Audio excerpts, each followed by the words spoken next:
And hello, everyone. Welcome to Nasty Season 2 Playoffs. I'm here joined with none other than Blank himself. Hello, how are you doing? I'm good. It's a fine day to be watching some Omega Strikers. And indeed it is. Our first two teams that are going to be playing today are Famous Corp and Cat Munch. Cat Munch currently holding on to two subs, actually, that being Julak and Mexi Casual, respectively, on, I think, Ford and goalie. Uh, I mean, both teams have been very strong this season. I think that Munch finished, I think, fourth, and then actually no, I lied. They finished fifth, and then Famine Corp finished fourth in current select. So it's gonna be a hell of a match to face, to see at least. Yeah, definitely looking forward to what these two teams are able to provide. As we can see, the first bands coming out are Kazan and Rasmus. Both very good forward picks on Oni Village because they can cover a lot of space. And also pretty Yeah, good at stuffing barriers and getting it around the goalie. And especially with the stacks on stacks and aerials, it would make them much faster with the speed lanes. yeah. Even I mean, even with the upcoming nerf, well, the nerf to like for the aerials with the projectile range being stronger and I think just dash range being a bit less. It's all. I mean, do you think people would be going for areas nowadays? I mean, they even have Juno on the board, so maybe they might. I think it still has its use cases, but it won't be as big of a pick as before for sure. Because that dash range helped out a lot of characters, but the projectile range could help out a character more like Estelle, per se. Yeah, and Famine opting for the Asher first pick. Juno, Julie going on to Munch here. Zentara Ayami on Famine, so this is going to be a little bit of a kind of just a damage dealing comp if they ever want it to be, even though it might not look like it. And Mexi Casuals, Mako coming out here, very very interesting as a game. Yeah, and with the nerf to stacks on stacks from this patch, there's not going to be as much speed going around either, even with the use of the speed lane. So I would not be surprised if I saw the aerials come out of the Zen and the Ami just for more map coverage and dash range, just to be able to stuff the core in to the goalie more often. Yeah, Julius, please take Ariel's Zen. We want to see it smile. No worries. Do you have any hopes up for this game? Like in particular, what team looks stronger in terms of team comp? At first glance, well, I'm not sure which one is the goalie right now, but at first glance, Famine Corp's team looks a bit stronger in terms of stuffing and map coverage potential. Because if that is a forward Asher, which it could be, assuming they don't get dash punch off the side, they could just walk up into the goal with the stacks on stacks in the speed lane and just get the barriers for free against, well, not for free because it is a Mako, and Mako is very well known for her defensive capabilities. Yeah, and you said earlier, Laka is just really good. I mean, I think I mean Flowers. Who's she on actually? She's on IME, I think, this game. Very interesting.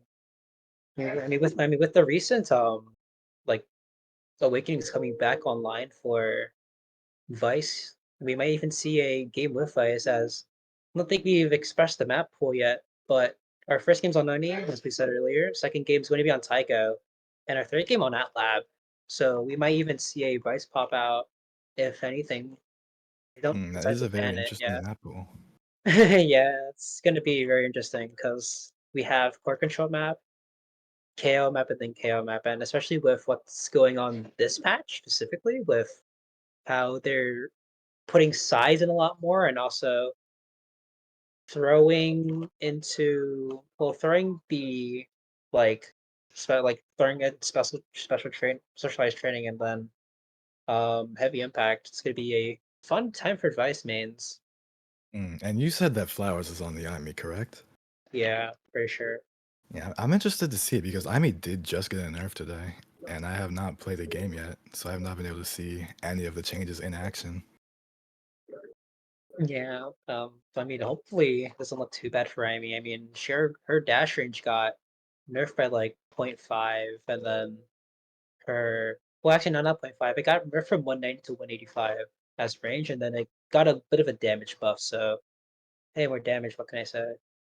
Yeah, Amy has been a very dominant character throughout the game's history, so this might put her a bit in line. She might still be strong. Either way, it's gonna be interesting to see because I have actually not watched the most competitive Omega Strikers as a whole. I watch every now and then, but it's not something I'm too deep into. So seeing these teams play is going to be a relatively informative experience for me. Indeed, it is. Bro has hit Pro League this season and wants to watch Nasty for fun. Last Watch season. out! Watch out! He's come. Yeah, last season, but watch out! We have a new competitor. As we load into the game here on Oni Village, specifically, the Oni Village is back, and we're ready to get it going. Actually, and both of these teams holding lock it down goalies, and both of these teams also holding characters in particular that are very good at adapting to speed, especially Julie and Zen. I mean, Zen's a little bit better with it, but doesn't really matter. I think because if Julie can get one of the dash punches in, it's kind of game over. Yeah, and I can't say I'm too surprised with the choice of Asher goalie here, especially because lockdown goalies on this map are just very important because usually you don't want to play with both bears, so just having the one up is much easier to defend, especially on a melee goalie like Mako and Asher. So it's Yeah. going to give that Juliet and that Juno a rough time getting through. And I mean, even Sphinx with the Maxwell stack start, straight up looking like a fun game as no one really takes aerials. Only Flowers and Mexi opting for it here as our first point goes on really, really quickly as we can possibly see that both teams, with the way that they're set up so far, both goalies are going for one barrier and it seems to look that way as it's looking really, really well as Munch off to a 2 barrier takeoff start. Yeah, very surprising to see Mexa Casual go for the aerials there, and Sphinx just gets the goal right past Patat. Did not have enough speed just yet, but the game did just start, and those stacks do need time to build up. But something I am surprised by is seeing Jules take the slick kicks over the Maxwells. I'm assuming it's because they have the stacks, and they're just going to be very confident in their ability to keep that core control. Yeah, just being fast in general as they do get 1 barrier for that. Really, really productive so far. And I think that Gumi just needs to find a chance. Like, they took 1 barrier off so far, but Mako being able to just win trick wars for free means that they have to find some way to at least both, like, just to get the core into the goal. Not even the goal, but just into the barrier in general as they take 1 barrier, leaving Mexican Casual with an open net. And Flash trying to take control, trying to help Patat on the defense here. Has the burst, is not looking to use it right now, but might end up going for the kill on Jules. Not quite yet. So has a bit more health, keeping that control. Two members do in fact now have burst, and there's a third burst on the field now. It comes out, hits it to Jules. Jules misses the dash punch, unfortunately, and cannot quite get the barrier just yet. Yeah, Jules kind of just has to play that corner a little bit as not really working out. Flowers getting that goal there, and Patat's still holding on to their flip as well. Means that they could probably use it to defend the barrier. And both teams have been defending their barriers really well. I mean, they've been only playing 1 barrier the entire game, which is kind of the point of Oni Village, just to play 1 barrier only. Yeah, for sure. And we can see that so far it's looking it's looking like Sphinx and Jules are putting much more pressure on the barriers than Flowers and Guimi are currently. Our good Yeah. substrate coming up by Flowers cannot quite get that barrier. Shield comes out from Patat and sends the core away. Gumi has a burst, is not able to get it off though. Trying to get closer to that barrier and maybe try and force out Mexa Casual's burst in the process. Yeah, Mexi holding on to burst is like really dangerous, and even though that both teams do have burst, Patat doesn't know how to use it, and Jules finding the dash punch right through Patat, setting up 2-1 and set point possibly. And they do have the energy advantage, but only slightly, because Jules is getting close to that burst. Sphinx, oh, two abilities missed the core right there, unfortunately, so no early starts. Sphinx did just get their full stacks popped, and so did Jules, so things are going to be going very fast now, especially in those speed lanes. 1 barrier down on both sides, Flowers keeping control with Glimmy. Trying to look for this barrier here, Mexa Casual takes it out. Yeah, the fact that, I mean, both stacks popping out for basically every team, but Patat almost having stacks ready, but one flip comes out from Glimmy, does get the barrier though. Mexi Casual also burning his flip too, means that nothing is going to not going to be quite right as Mexi Casual doesn't have any energy to try to get it away, but so far it's holding down really, really well as Flowers almost finds a glitch pop. Has flip available too, but Glimmy off the map. We might be seeing a power play come up as Patat opts to use the flip too, and Flowers still holding onto it. We might try to see her use it on the offense or the defense here if they can get Glimmy into a good position. Yeah, Patat and Flowers holding a good defense right now. Sphinx and Jules are not able to get through. Goes for the dash punch, can't quite get it. Flip comes out from Sphinx. Almost get the berry, but Patat just barely saves it. They're trying to keep control in that corner. But Flowers does have that burst, does not quite use it. Sets up for the sentry instead, trying to stuff with Glimmy. Keeps control of with the cyber swipe. Goes for the burst and sends it right through the top corner. Yeah, top side. Great fight by Flowers there. Noticing that Mexi doesn't really have anything left. Kind of just used their Mako baby cage right in the middle of it while Glimmy was out, and being able to recognize that will be what kind of decides the game here, being able to figure out what comes out and what doesn't. But so far, so good, even though Glimmy has to rebuild their stack since they got KO'd. Good strike shot from Mexicasual to take that barrier now. Sphinx trying to set up with Jules to get that barrier. All abilities down for them right now. Cannot quite get anything through. Mexicasual's in a pretty safe spot right here now too because they do have that burst. Glimmy tries to stop the core with the special. Cannot quite get anything. Dash punch comes out. No value. Yeah, I think Jules needs to play a little bit. I mean, it's kind of fine so far because, again, this is a very, very quick map and Jules needs to just find an opportunity to get a dash in, but most of the work will be probably on Sphinx here. Like, kind of just being able to get, like, Jules going to be the main, like, target as that dash punch will be working, so will be working its magic.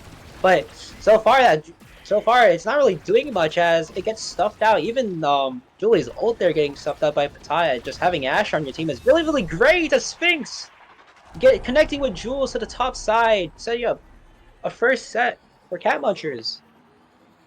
And that was a very powerful set for Cat Munchers because during that entire set, they did not lose their speed to a death, unlike Glimmy, unfortunately. And the Aerial's speed boost for the extra haste from the secondary from Mexicasual helped them get to the core faster and just make these quick passing plays to secure the goal. And as you can see, a few Awakenings back in rotation, like heavy impact in Might of the Colossus. Julie does opt for it, surprisingly. Yeah, Juno even getting hotshot there going to be a very big pain to deal with as, again, core speed is the name of the game on this map specifically. But again, stacks being reset yet again for this set. We're gonna see how this comes into play. As we can see, Glimmy immediately dies. That's a very unfortunate start for Famine Corp. And they do lose that barrier. Loses both barriers. Jules keeping control. Flowers, good attempt to try and take control away from them, but they just barely get that top goal right there. Yeah, that missed strike by Jules there almost costing them the point if Glimmy got back online and did something, but it ended up going in anyways. So I think that if they can get easy KOs like the one we saw earlier, and even the one like at the middle of the set, if that can happen more often, then it's kind of just free game because you just need to pay attention to the fact that Jules doesn't even have tumblers, and they're still doing a lot and they're still getting those KOs. And in addition to that, Sphinx is very good at using these Juno Blavos to disorient the enemy goalie as well. Just very good at helping just throw out damage and passing with the slimes to Jules.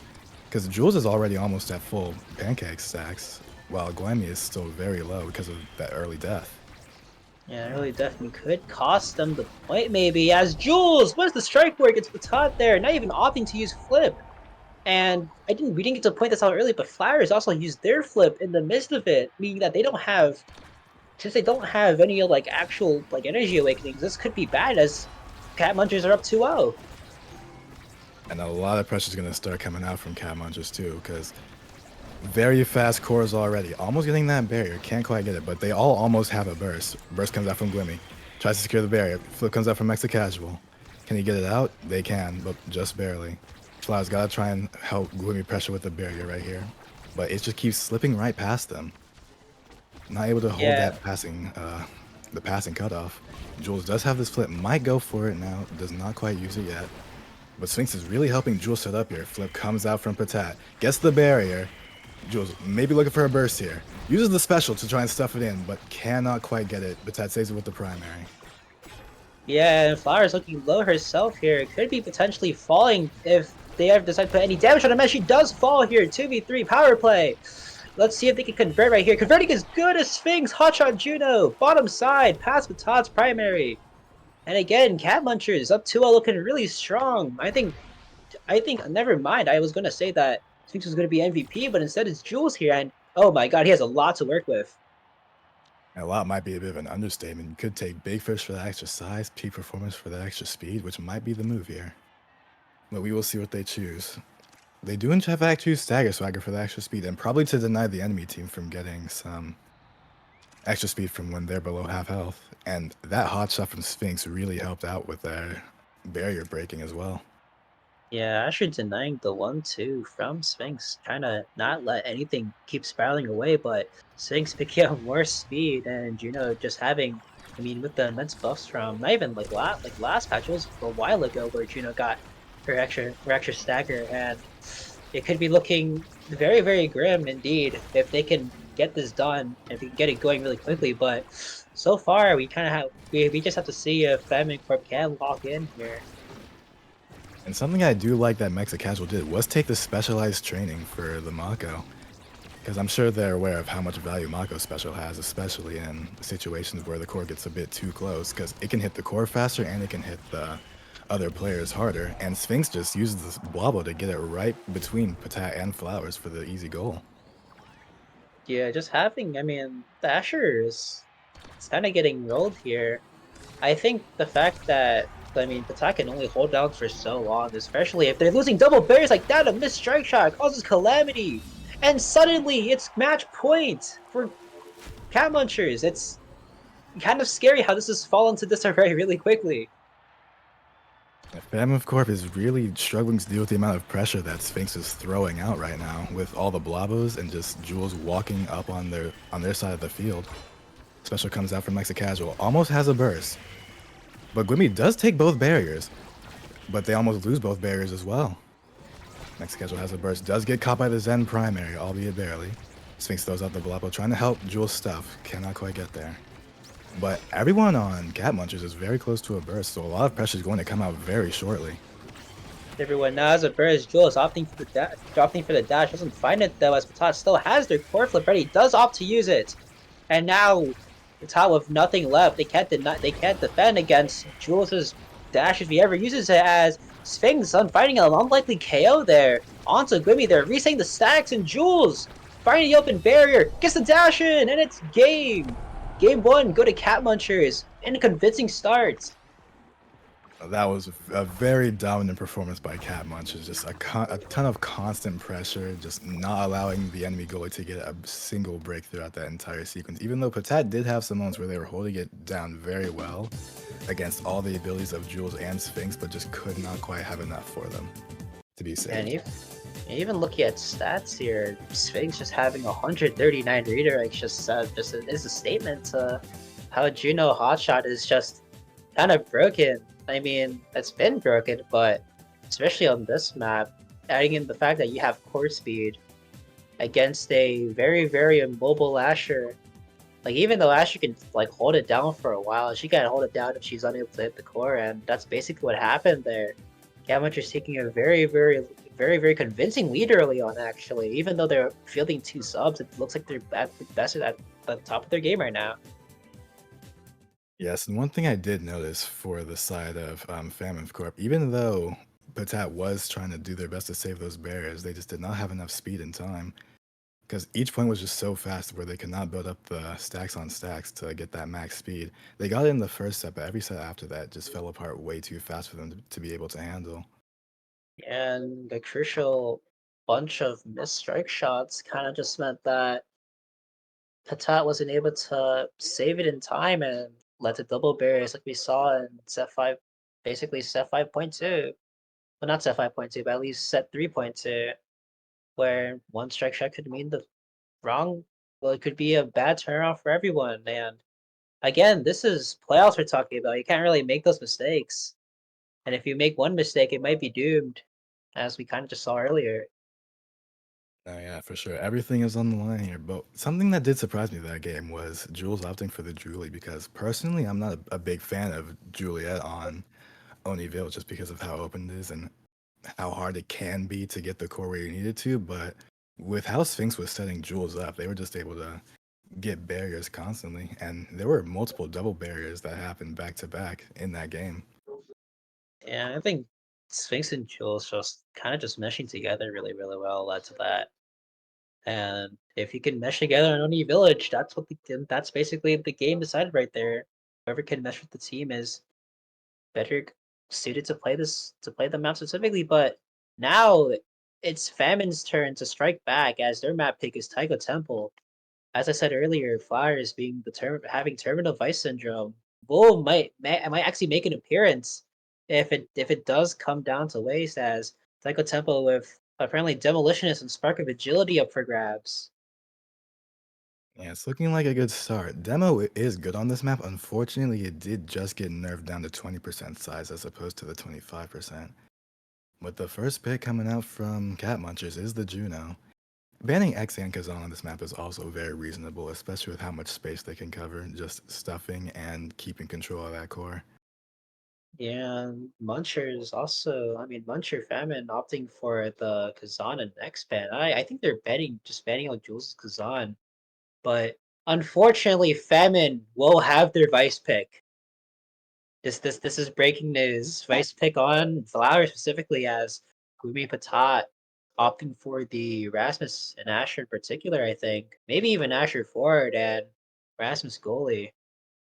And on the other side, we have Common Sphinx on Juno with again the Julie and the Mako for Jules and Mexicasual specifically.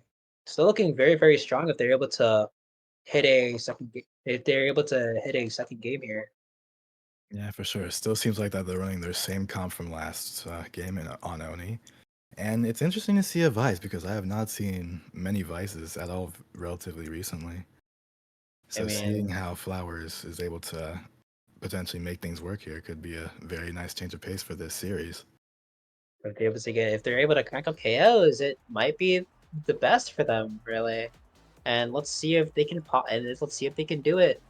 Let's see if Terminal Vice Syndrome kicks in yet again, and it will be all reduced to atoms once Wes is able to ult in. I think in particular we should be watching out for. I mean, I think in general we're gonna see the match. I think this is against this is a Mako Rasmus matchup, which doesn't really sound strong on paper in particular. Maybe not at face value, but they might have a certain idea in mind that will make it very effective. Yeah, I mean they even have demo to back it up as well as the fact that Rasmus just goes really, really well. And I lie. Matada's opting for the Rasmus goalie as we're seeing an Asher and Tamako gameplay here.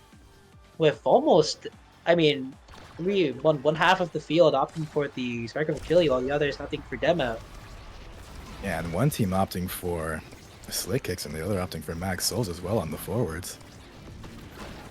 I Definitely think very interesting to it's see, especially because max souls did just come off a very slight nerf of 1% speed debuff, or 1% less speed than before. However, Gwimi looking very weak already. Jules looking for the kill, does not quite get it in time. yeah, and Jules might be trying to look towards getting that kill on Glimmy in particular, but we're see if it ever comes out though, as Flowers now with ult here could be deciding things really, really quickly, as she does almost killing Jules there, and again, Famine Corp off to a great start, but things are turning around really quickly as both players do fall, but Gwibby making Mexi Casual think twice about backing up a little bit too far, and that first play does go to Famine Corp. Yeah, good attempt on the save from Mexic Casual, but just could not quite come out of the evade fast enough to strike the core in time. And that was about to be a double barrier from Sphinx, but Patat does just barely save it away. Barrier goes down inside of Cat Munchers. And the Flowers goes down just like that. With the burst too, which is very dangerous for Famine Core. Yeah, coming down with that burst there, not looking that great, but it maybe just balanced out by Gumi and Patat, both holding it down really well, letting Flowers come back online here, and Gumi almost having flip as well, but it's not really getting too close as they might be hunting for a kill on Jules if possible, but unfortunately it doesn't get there as Jules find the dash in between Patat, getting that second barrier, and Jules somehow alive still actually. He may be getting bursted as a burst does come out, but Glimmy baiting out Mexican Casual slip as well, leading to an easy power play here. And if they convert here, it might be game over. Not even game over, but point over as they're looking really slow here. And Sphinx even getting his burst online could be what makes the difference here if they're able to get it around, but Sphinx opting for the defensive flip there, it might not be the greatest thing.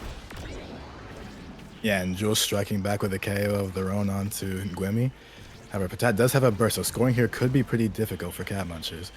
But it looks like a very good pass from Mexicasual to Sphinx, and Patat does end up using the burst.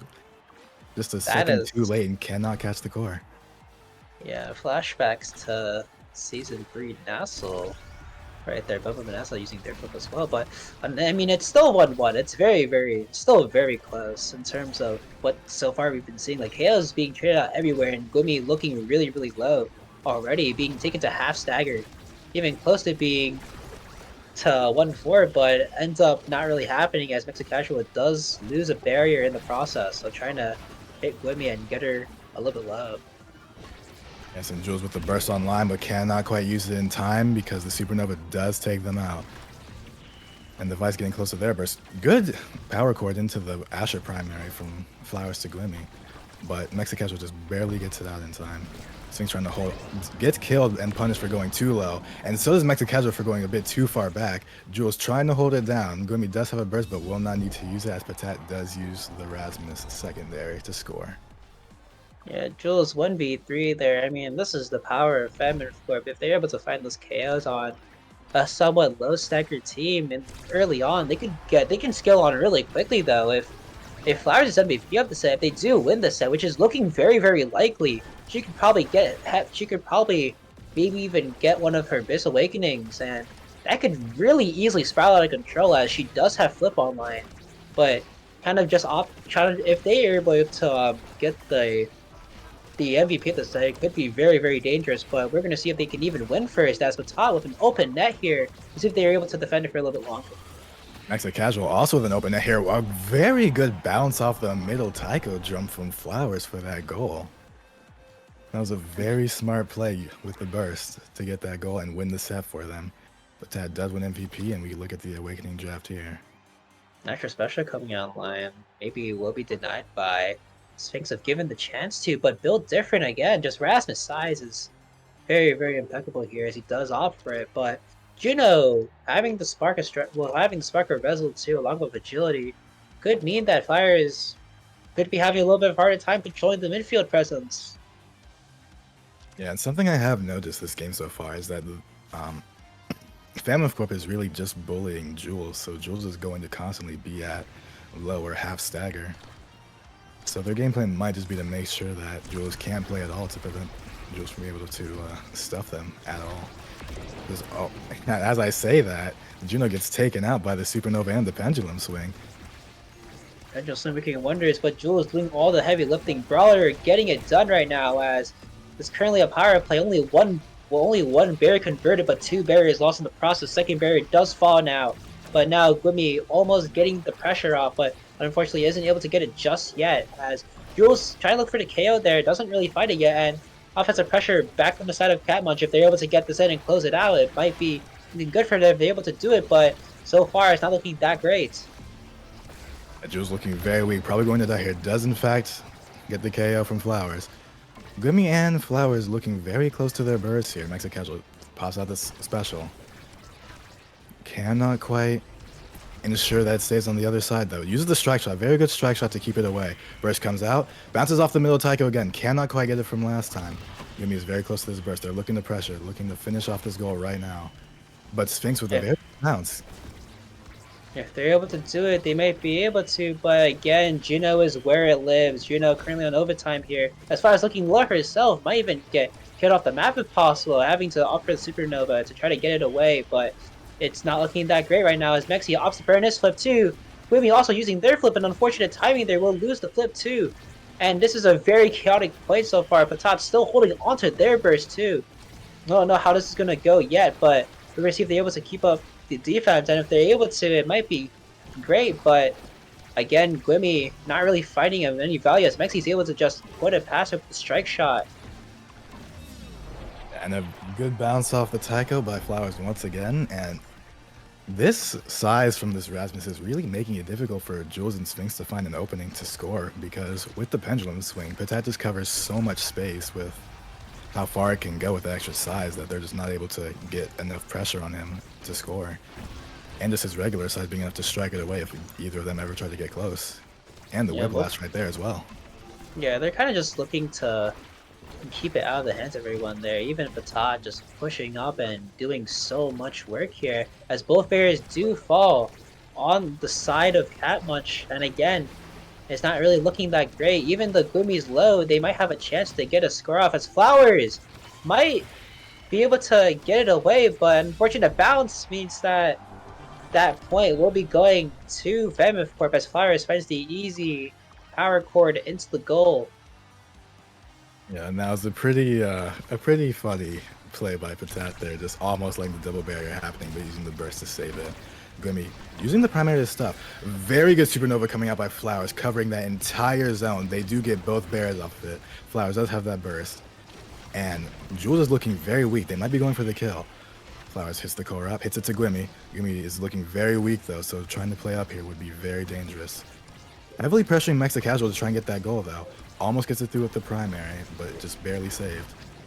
Mexi's holding it down so well, but will it be enough to keep Catmunch alive for the time being?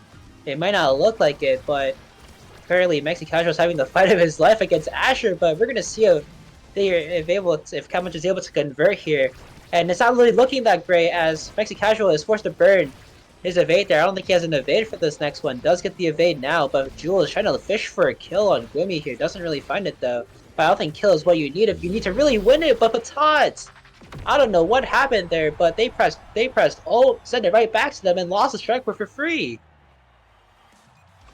If I had to guess, they were very confident in their size to be able to strike with a Juliet there, but just could not quite make it happen. And that was a very close goal. A double barrier comes out instantly though, so it's almost like it did not matter at all. Glimmy has that burst, doesn't even need to use it because Glimmy and Flowers are just able to get the core through so fast that Mexican Casual cannot react and strike in time. We might need to change the title. Flowers. We might need to change that title to midfielders get it done really, as specialized training with Vector Special will be coming out. This is looking very, very bad. Vice Extra Special have not seen that in quite literal months. Yeah, that is going to be very dangerous, especially with the amount of pressure they're already putting up. And as we saw from one of the last few goals where Flowers just sat on their side and popped the supernova, that could end up killing the entire team if she uses it properly. Yeah, and again, 2-0 set might be an easy 3-0 if they get it done, but they need to get through one more set here. And with the Awakenings coming online here, we might be seeing it really, really quickly as, oh my god, the amount of damage being pumped out is crazy. Evades coming out from both forwards already. Jules looking very weak, probably going to die here. Gets the bounce, he has experience, but even while they're trying to focus on living, Glimmy's just sealing these barriers. Jules is not able to play the game right now. Too much pressure on them. And does not quite die yet, still hanging on just a bit. Does in fact end up getting KO'd right there. But Patate and Flowers are just really holding down this midfield line. Hits it to Glimmy. Good strike shot saved by Mexa Casual, however, but Flowers does use the secondary to prevent Mexa Casual from walking down. Yeah, this team is looking really strong, especially with the amount of chaos that's been going on. I think that I think this is gonna. I mean, if it's gonna go to a map 3, but we're gonna see if Catmunch do ban out the Vice next time. If they're able to, as Flowers finds another kill with the Supernova dash. Well, not the Supernova dash, but the Supernova combo there. And again, Sphinx and Mexi Casual left with no jewels to help them. And if they're able to convert their power play, it might be possible. But Sphinx finding a lucky double barrier there on top of the power play means that Catmunch might be thriving for a little bit, but they still have to get through Patat's core flip in order to get it through. Yeah, you call it a lucky power play, I call it a skillful one. Sphinx knows what they are doing. And as you can see, just gets it right through, hits it right at the bottom corner. Just that confident in their play. But it was a very good play from Sphinx to get that double barrier. Because in the middle of that point, after Flowers got the kill on Jules, she immediately tried to go for the kill on Sphinx, but could not quite secure it. Which might have been what cost them that point right there. And those crucial points, though, even though you're up 2 sets, you kind of just don't want to give them up. I feel like if you want to end this game, really, you should end it with a good note. But Sphinx there, getting just bullied in the middle, and Glimmy just sending it right in means match point yet again. Yeah, and very good position with the supernova from Flowers as well. However, the entire team of Famine Corp is looking very non-energy heavy. Almost get the barrier right there. Grimmy does get that barrier. A very good position for them, but taking to try and keep it on that side with the pendulum swing. Flowers throws out the supernova. Doesn't get any hits on it, but was mostly just to zone out. Sphinx and Jules need to look for a way to get pressure on this barrier here, but Jules is taking way too much damage to walk forward as much as they want to be able to. I mean, to burn that flip there is a great thing, as Goose is almost like just getting, well, he's just getting completely bullied out here. But we're gonna see if they're able to send it in, and they do. Jules just living his life out there. No, I mean, no game, no life, as they do say. And Jules just getting that again, another strike right in, put Catmunch up another point, and if they're able to turn this around, they probably can. But if they're even able to, if anything, we're gonna have to see if it's possible. Well, never say die. Games like these have been turned around before, but will Catmunch be able to pull it off? We will see. Currently, Family Corp is down that one barrier, but Flowers and Grimmy are very energy heavy, forcing Jules out of that area with the supernova. Grimmy looking for the kill, cannot quite get it, wins the strike war, has that burst, might end up using it here, just chooses to not to. Might go for the middle, goes for the middle, does get the double barrier. Good pendulum swing from attack, gets the kill on Jules, very unfortunate. But they cannot get the goal quite yet. Mexican Casual and Sphinx are just holding it down. Jules just back off the map yet again, just really just means chaos here. As Grimmy almost finds to go there, but they still need to defend really, really well. This is kind of Mexican Casual's last stand. If they're able to find it, it might be great. But so far, he's holding it down really, really well, and as it approaches overtime, and Juno just being the dominator here. Let's see if they can do it, and they do. Sphinx, Juno primary into core connect into the goal. That was a very powerful point by Catmunch right there. Just despite the amount of dust that they had on that point, they were able to clutch it out and get the set. As you can see, wow, they're really going for the spark tonight, which I cannot say is too surprising because the Vice and the Erasmus both do have sparks. But that is unfortunate. Juno Hotshot lost, and Heavy Impact does go to that Vice, which is very scary for them. I mean, Sphinx also has 2 sparks of his own, so maybe not even to be denied. It'd be just straight up, I win games with this, but they still need to deal with probably the hardest hitting Vice build man's ever seen. And if they're able to tackle that and live, it might be great, as Jules opting even for Hotshot here to try to get a little bit try to get what use if he can with his life. But so far it's not looking that great, as both barriers do fall. Even Mexican Casual forced to burn his evade there, meaning he can't really evade anything else for the time being. But we're gonna see so far if they're able to get through it. And if they're able to get through it, it might be a turning point really, as the one barrier does fall on the side of Famine Corp. But if they're able to convert this, as offense still goes on, it might be looking great for them. But so far, Grimmy does have flip up available, might even use it for the defense to try to get it away, but so far, it's not looking that great. Yeah, Jules and Sphinx seem to have found their rhythm, putting a lot of pressure on Famine Corp right now, just able to keep the core on their side of the field. But Grimmy just does not care and just shoots it right through Mexican Casual. And I'd also like to apologize for my foolishness, because the Juno does actually have, as of picking up focus, 3 sparks, so that's on me for not paying attention. But yeah, Jules also did get denied some stagger with Grimmy taking that peak performance, so they might still be going for that game plan, relying on kills. Mexican Casual goes down. Speaking of relying on kills, Jules looking very weak. It's about to just be Sphinx on the field if Famine Corp keeps doing what they're doing, but they do in fact lose that barrier. I mean, so far, midfielders are getting it done so far. Sphinx finding his first barrier too, but so far, it might not even matter, as Flowers with a flip of her own might even use it to kill Jules if possible. But so far it's not looking that great, but Glimmy having to burn the ult there to try to get Mexican Casual in the core doesn't really find any value, though, as the flip is denied from Sphinx yet again. Sphinx doing everything he can to keep this power alive, but unfortunately that play by Glimmy there, good execution by them to set it right through Mexican Casual, who didn't have enough cooldowns to keep it alive, and again, match points, but he saw this last set too. Yeah, Sphinx was really holding it down against Flowers, not letting Flowers get past, but unfortunately just did that one time and it fell apart. Jules looking very weak. Jules about to die, but does get the second barrier. But Sphinx is right there with Jules, so they might be able to take this goal. But Cat Punch does lose that set. Flowers does stop with the Thunderstruck, but it still ends up on the side of Famine Corp. Jules is looking very weak right now, trying to play aggressive, but at the same time, just constantly at risk of death, but it does just barely go right past Patet. And Mexic Casual with a huge goal. I think that so far, like right now, Jules is finding the rhythm, but he is still very KOable. He hasn't been finding any value in his dash, which is really really like bad. But it might then like if you need to find you have to like find those like immediately. I don't know what I'm saying, but if you find one at least, it might like be a great turning point. But instead, Flower is finding the killer herself. Again, another power play. If it's possible, it might be done. As one barrier falls, a second two, as Gwibby and Mexicasual trade flips out, but Todd still has a flip of their own, might even use it for the power flip, but Sphinx doing everything they can to just keep it away.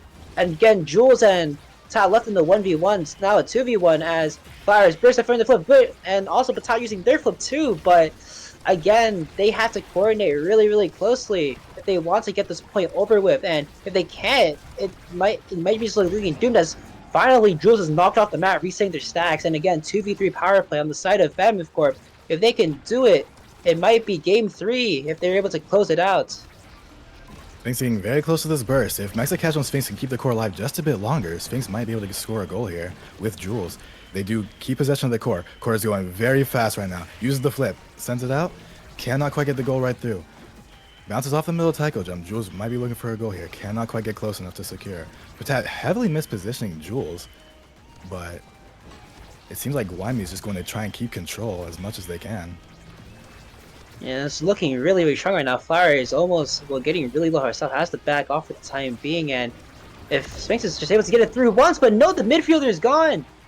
This might be the turn opportunity that Catmunch, well, not Catmunchers, but Famine Corp need to just win it all, as Jules has a flip of her own.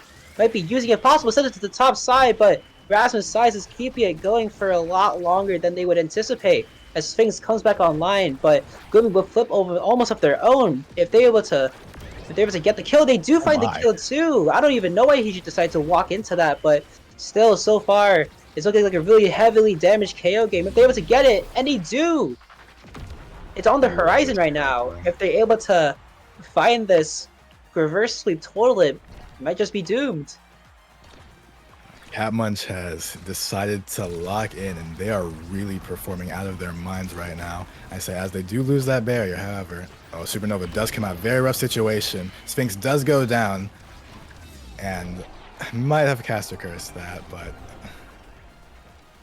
Famine Corp really just destroyed that point right there.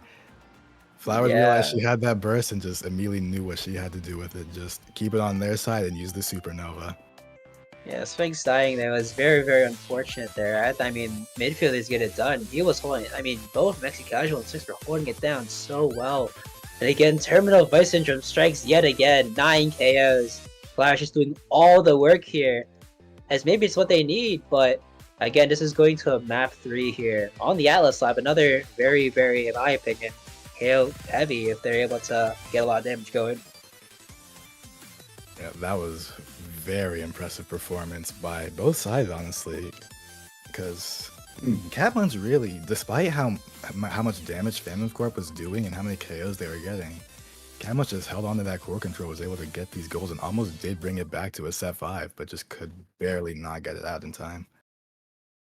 You know, if they're able to get it done, they're able to get it done. But currently, it's looking very, very. I don't know how to say it. It's like so far they've played Ash. Okay, so Famine Corp played Asher twice. They might even pop it out the third time if it does come down to them. I think Patata and Gloomy are both very viable on Asher, especially on the maps we're on now. Mexi Casual has been opting for the Mako, and it's been fine so far. He's been really holding it down, and it's really showing that most of these games are winnable if they just don't let draft spiral out of control. But I think that game, it like draft just kind of just screwed them over. And the unfortunate part was that they weren't able to get it done in time. And even though Sphinx had basically the Exodia with 3 sparks. It just wasn't enough as Flowers again just finding kills over and over again.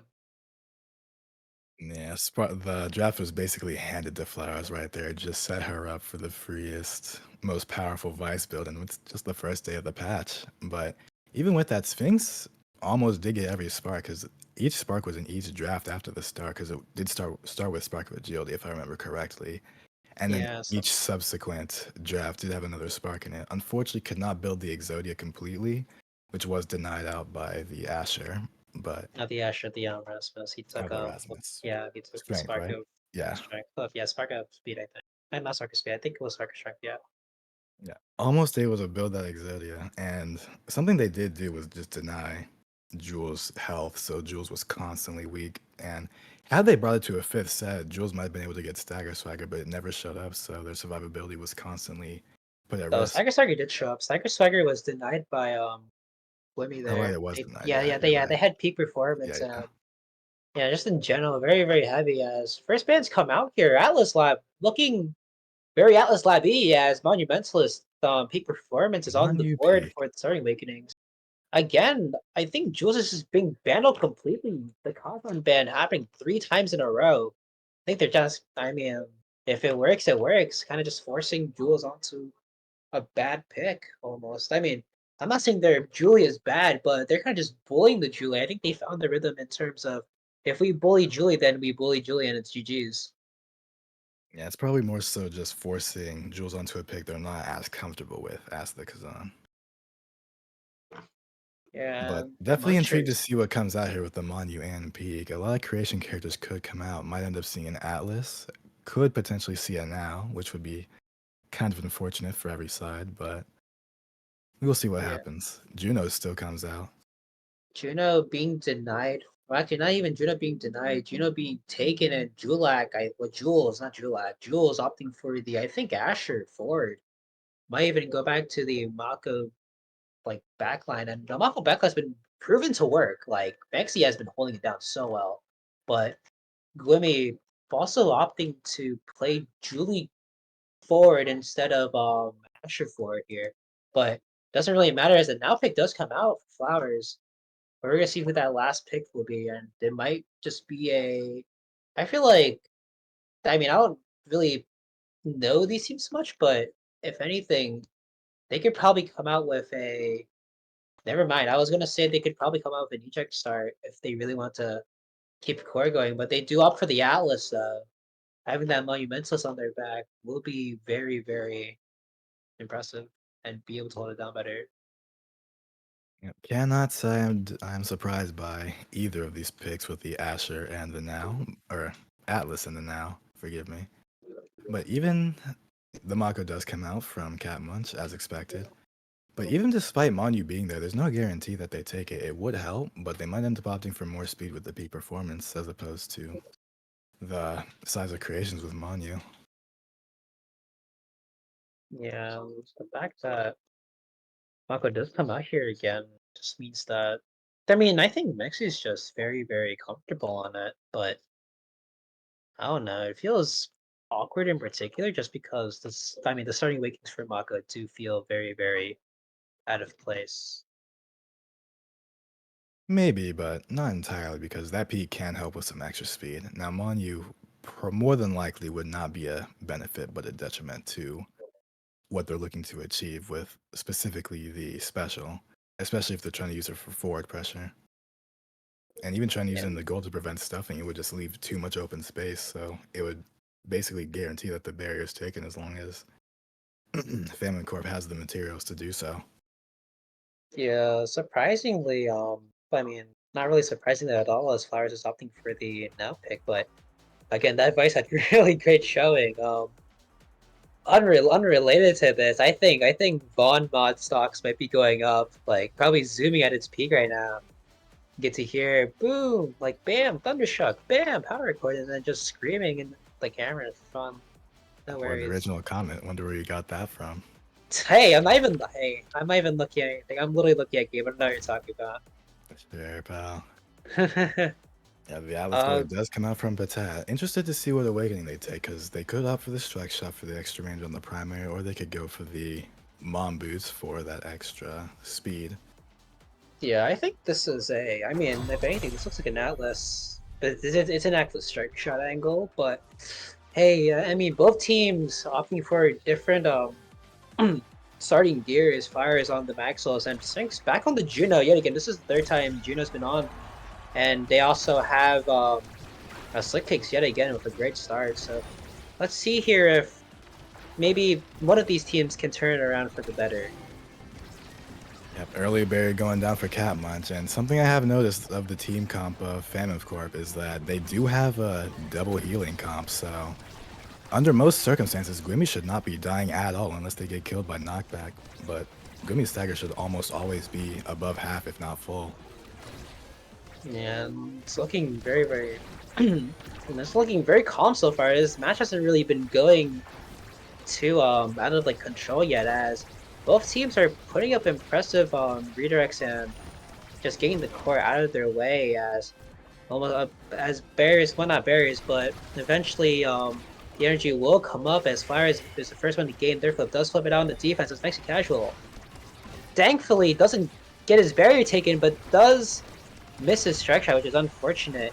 But it is saved out as Flowers looking low herself will be needing that special intervention. But again, no barriers to their name. Miss Mexi Casual. Mexi Casual only here if they're able to get it through. Gooby not opting to use flip there. I think you had to flip for that if you really wanted to get the point out. Does flip. Very baits out Mexi Casual too and does secure that first point there.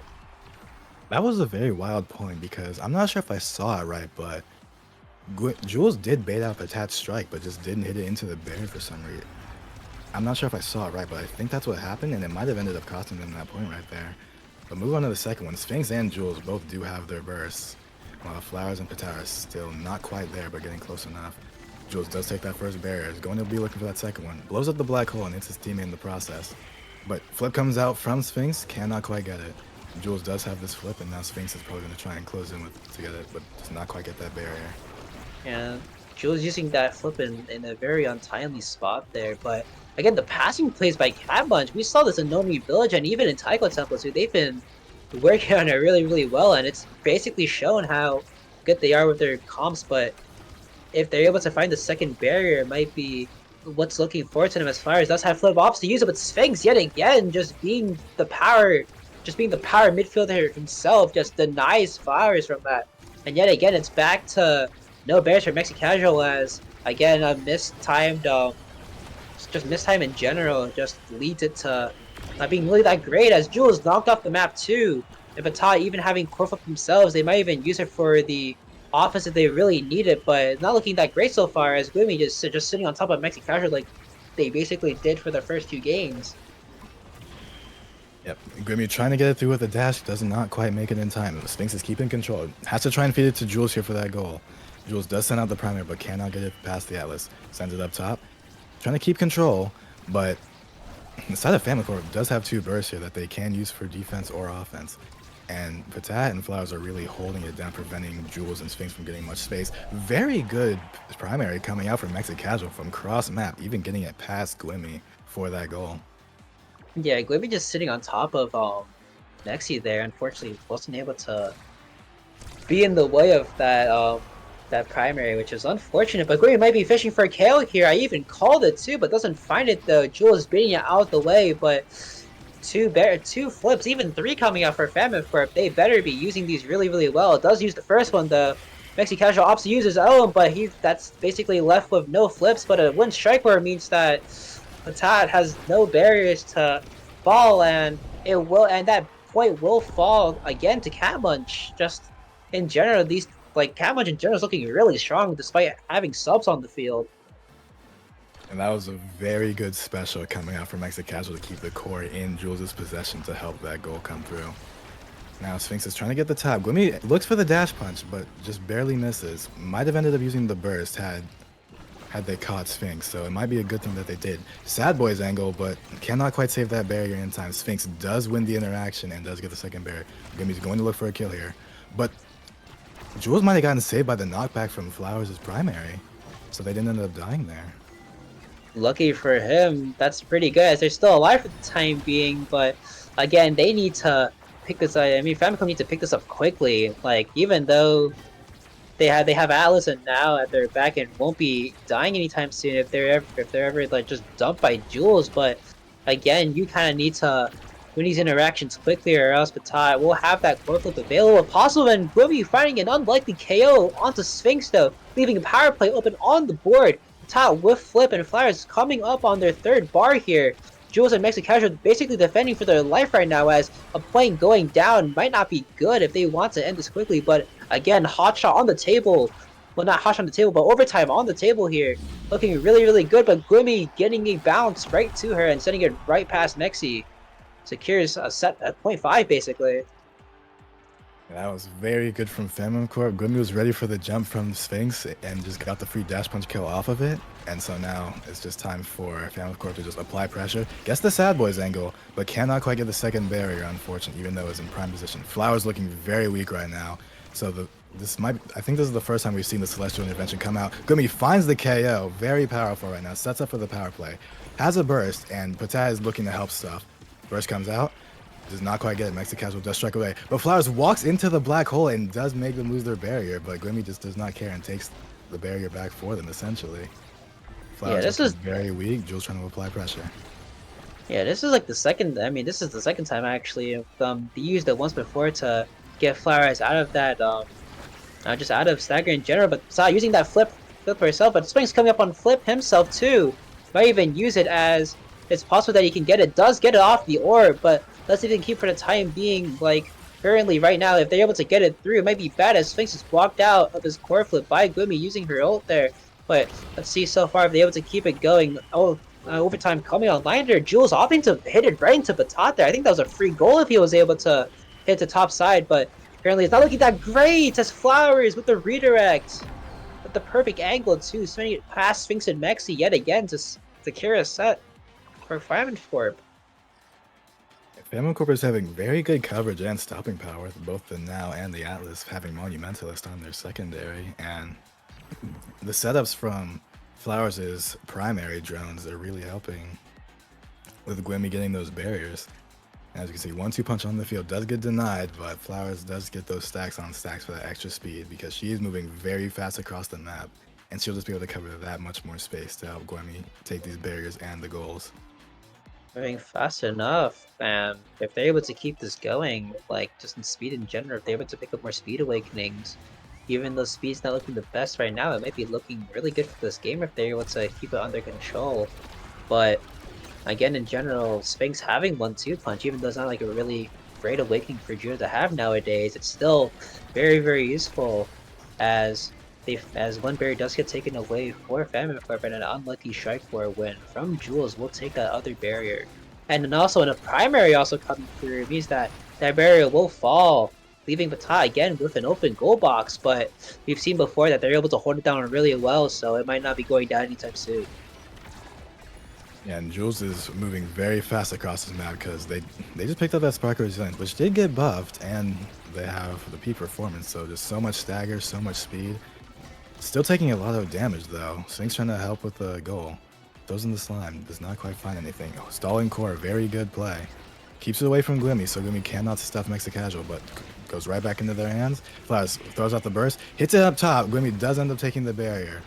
But now Patet's gonna try and get out of the situation. Jules uses the Asher secondary and gets it right through. I think that's the wrong clear there. I think that I mean, I'm not a goalie player, I would never know, but I think that cleared right into Jules. I don't think the top was expecting Jules to be there in time because, again, Asher's not really known for his speed, but having that speed awakening does truly show how broken it is with Sparker Resilience. And even though they're down a set right now, Sparker Resil will be probably looking good right now. I think only 2 Sparks came online that draft, so maybe they have a chance to get that 3rd and 4th going, but unfortunate flip means that Sphinx will find that second barrier, and again, Famine Corp not really having much to defend, but Gloomy known to get that barrier too means that for the time being it's still saved as Mexicasual. An unfortunate bounce there means that for the time being that play got stalled out even with burst going, so it might not be looking that great. But again, the fact that Gloomy and Flowers are able to connect on these means that another point will be going on inside of FemCorp. Yeah, Cat Munch is really trying to get through the size of these drones from the primaries and secondaries of Flowers, and it's just not able to. They're not able to do it as effectively as they want to be able to, even with the stuffing power that Asher has. Although they do get that barrier right there, and she does just run up and do the strike war. Hits it. Good save by Batat from the strike shot. Good pass from Sphinx to Jules, but Core does go right back to their side. Waits for the drone, but does not end up striking it. Black Hole does almost make them lose that barrier. Flowers looking very weak right now. Almost dies, but the Celestial Intervention does come out just in time. Glimmy trying to look for another kill on Sphinx. Does not quite get it. And Glimmy does take that barrier. Yeah, I think that FemCorp are converting like way more efficiently than Cat Munch. So for the decider, as Jules opting to use flip there, not really finding any value, which is unfortunate as Batat is about to have a flip of their own, and so does Flowers, both getting the flips up, but denied by Sphinx. It was almost a great play, but it saved though, which is a great thing, but let's see if Flowers and Glimmy can connect one more time if they're able to. And if they're able to, it might be looking great for the side of not Cat Munch, but FemCorp, but they still have to get through a Maka with flip up, but Sphinx doing the work himself, setting to the top side with a Juno redirect, I think. Yeah, very good slime play from Sphinx right there. Had two slimes ready just in case it got past one of them. Mexicasual does have a burst coming out. Throws out the special immediately just to keep Flowers in jail for now, but cannot quite convert off of it. Core does stay in the midfield though. Sphinx looking for this barrier. Almost gets caught by the dash punch, but does just barely play around to evade it. Oh, double barrier coming out by Jules. Very effective. And Sphinx just leaving those blobos there just to apply so much pressure on Batat and Flowers and force out their cooldowns. Yeah, Sphinx is playing so well right now. I feel like I'm gaslighting, but unfortunately the flip and the double barrier comes out too. And again, FemCorp looking really strong right now as Glimmy is about a half flip of her own. Let's see if she's able to get it here, but unfortunately getting hit by Mexicasual means that she wasn't able to get any pressure out of it, but Sphinx also coming up with core flip 2 means that so far this point might be explosive if they're able to get it done, but Flowers and Glimmy both need to connect on whatever they're doing, but Jules getting it past Batat and Flowers, securing another set, and set 3 on the horizon here. Let's see if something come online if possible. Yeah, Jules is just able to build up so much speed with the slick kicks and the stagger that they have from Sparker Resilience and peak performance that they're just able to catch up with the core even in situations like that and just win the interaction. Glimmy did also lose that set with burst, which is very unfortunate. But Twin Drive does come out from the Juno, seeming to be a deny from the Now and or the Atlas, could be both. And Jules gets even more stagger and size with that stagger, so Jules is going to be flying across this map, especially with the secondary buff that Mexicasual's Mago will be providing. Yeah, even opting for Super Surge, well, getting the Super Surge too is very, very important as Mexi, a great Mako build actually, kind of just leading the charge in terms of fighting potential as Jules with an early barrier against Sphinx, just pulling it down on a 1v1 against Glimmy too. Just means that so far it's looking really great as that corner offense has to come online right about now as the Juno Slime does get the second barrier too. Again, FemCorp, not really known for holding their own barriers, but damn, down to hold the goal too. If they're able to hold the goal again, it might be awesome, but they need to do it quickly, dude. Like, Mexicasual flying right there is not a great sign of improvement, but Glimmy doing everything she can to keep it alive so far, but Sphinx also doing the best he can to let Mexicasual come back on the board.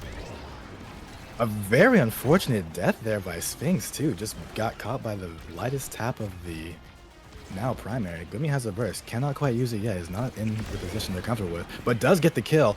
Misses the core though, and Jules is able to defend. Jules walks into the drone, but Sphinx is able to hold it down. Oh my god.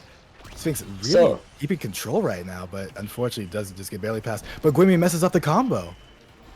Oh my god, this is looking like a very catastrophic play right now. They could have just squared it right there, but so far, again, it's looking really, really fast and quick. If Glimmy's able to get this, she might be forgiven for her mistakes here, but they need to do it quickly as Flowers opts to use the flip here. Since it's to the top side doesn't find any value though, but Batat holding on for dear life. They need to score right now. If they're not able to, it might be Jover as Glimmy with the ult sends it to the bottom side, catching Sphinx and Mexi yet again to give another point for Famine Corp.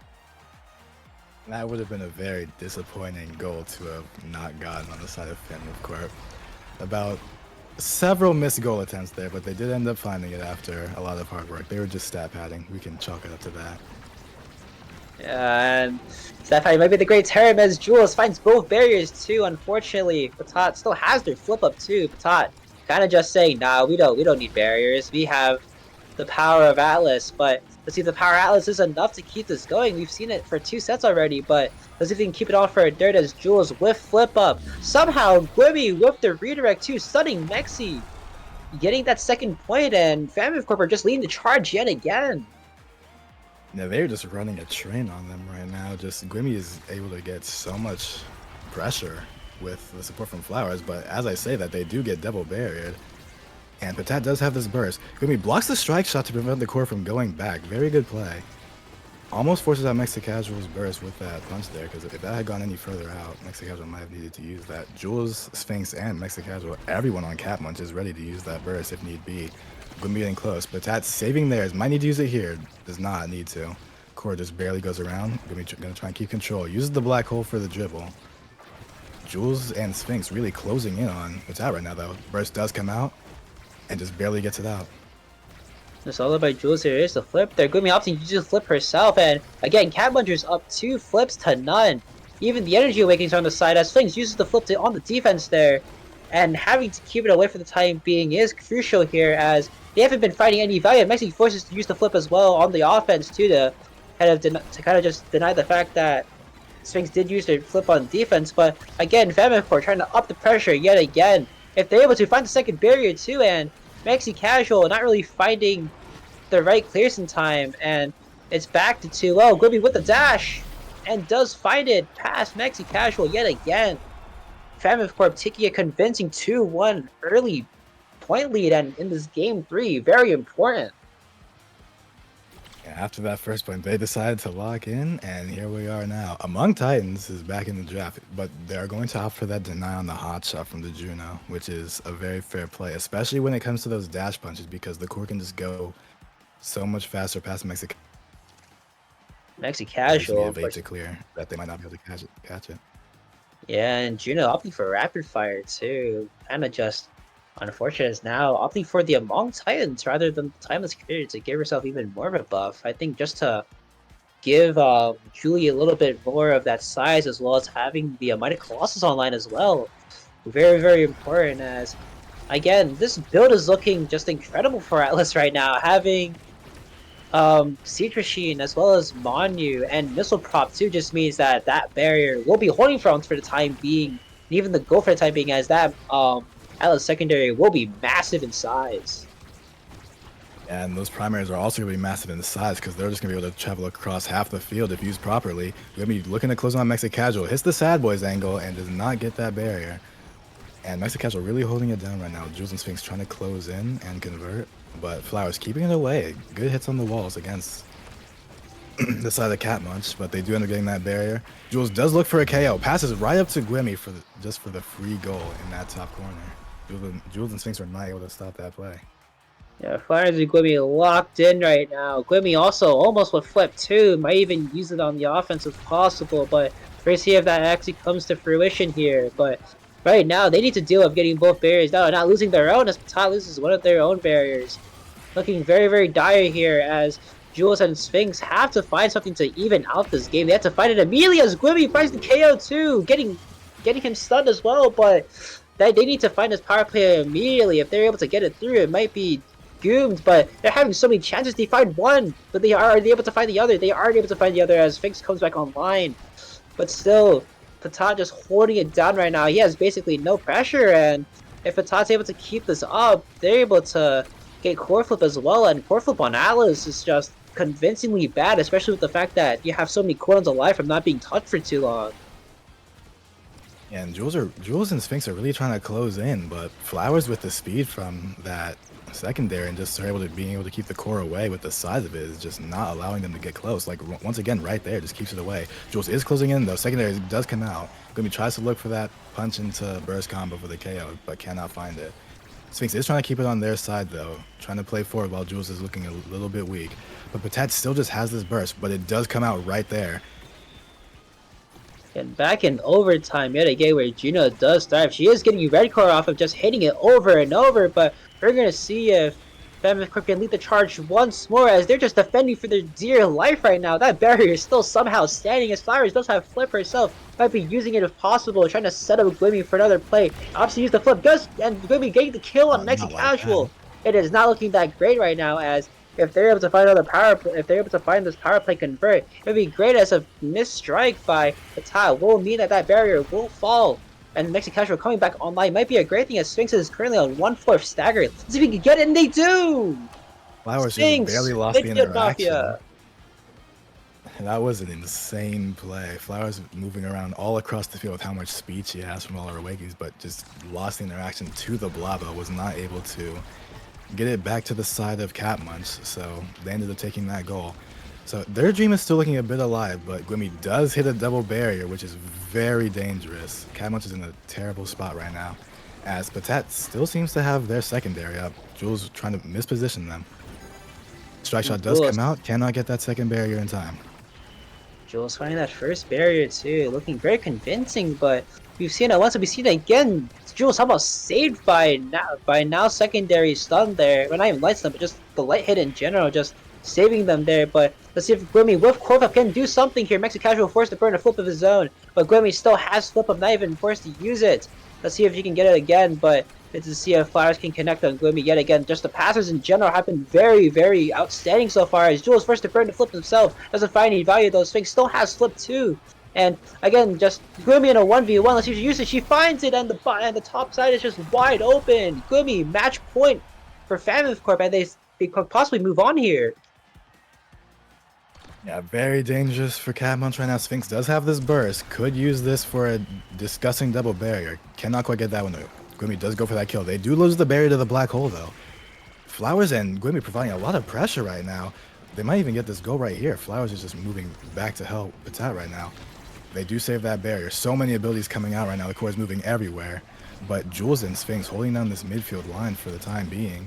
But it does get past Glimmy, trying to keep control. Goes for the kill on Sphinx. Cannot quite get it. That ad rush would have been very scary if it procs right there. Flowers goes for the pass up to Glimmy. Does get blocked off by Sphinx. Trying to score on her own, but cannot get it through the Mako and the Juno. Glimmy going up. And Sphinx does hit it out. Jules burst. Does not get the barrier though. Sad Boy's angle. Here's the Sad Boys angle too, and again, they need to fight it immediately. They haven't been converting as often as they should, but if they're able to convert at least once, they're able to get it, but kind of just a back pass right there. Unfortunately, does take that barrier though, but again, offensive pressure on the side of Famine Corp, getting the bad rush too, and Glimmy with the redirect, bottom corner, and that secures it. Famine Corp moves on. Catmunch was not able to clutch up in time. Mexican just walked a bit too far back, and Glimmy did get the dash punch KO.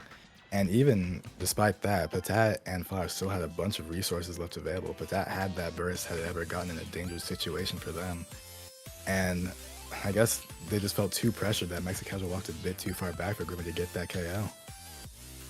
Yeah, that KO kind of just sealed the deal there, and the deal is what it took. 8 KOs for Glimmy and 2 for Flowers too. The amount of damage being pumped out by Famine Corp in general just leading it to fruition, and Famine Corp move on. I think they're playing Polar Cortex next, so that'll be a match to see.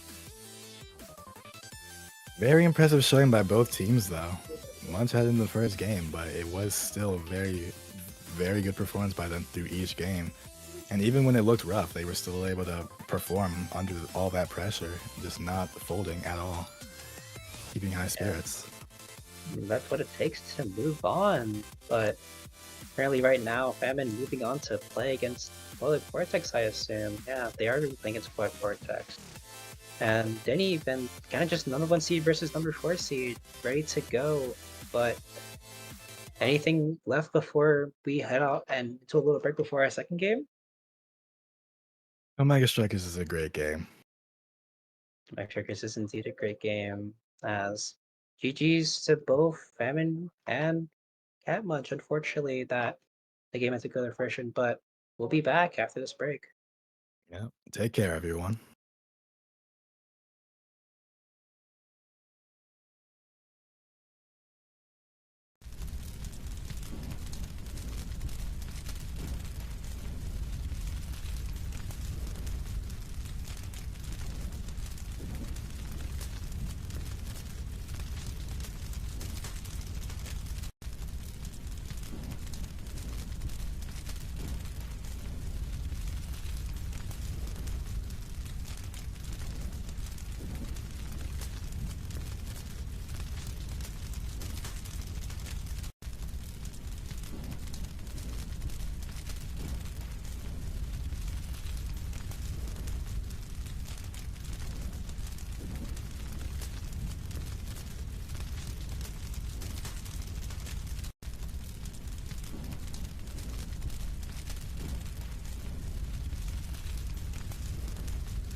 And welcome back, everybody, to day one of the NAST playoffs, round one. I'm Lego Mate, here with Cloco, to bring you our second series of the night, Dynasty Party versus Cyber Swipe, a match long projected to be a heater.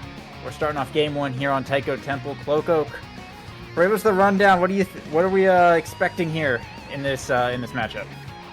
Well, so far we're expecting exactly what's playing out in the pick ban sequence. The Rune and Asher ban from both of these teams, presumably sniping Swaghaver's Asher, and I'm guessing that's Expo Chan on the Rune.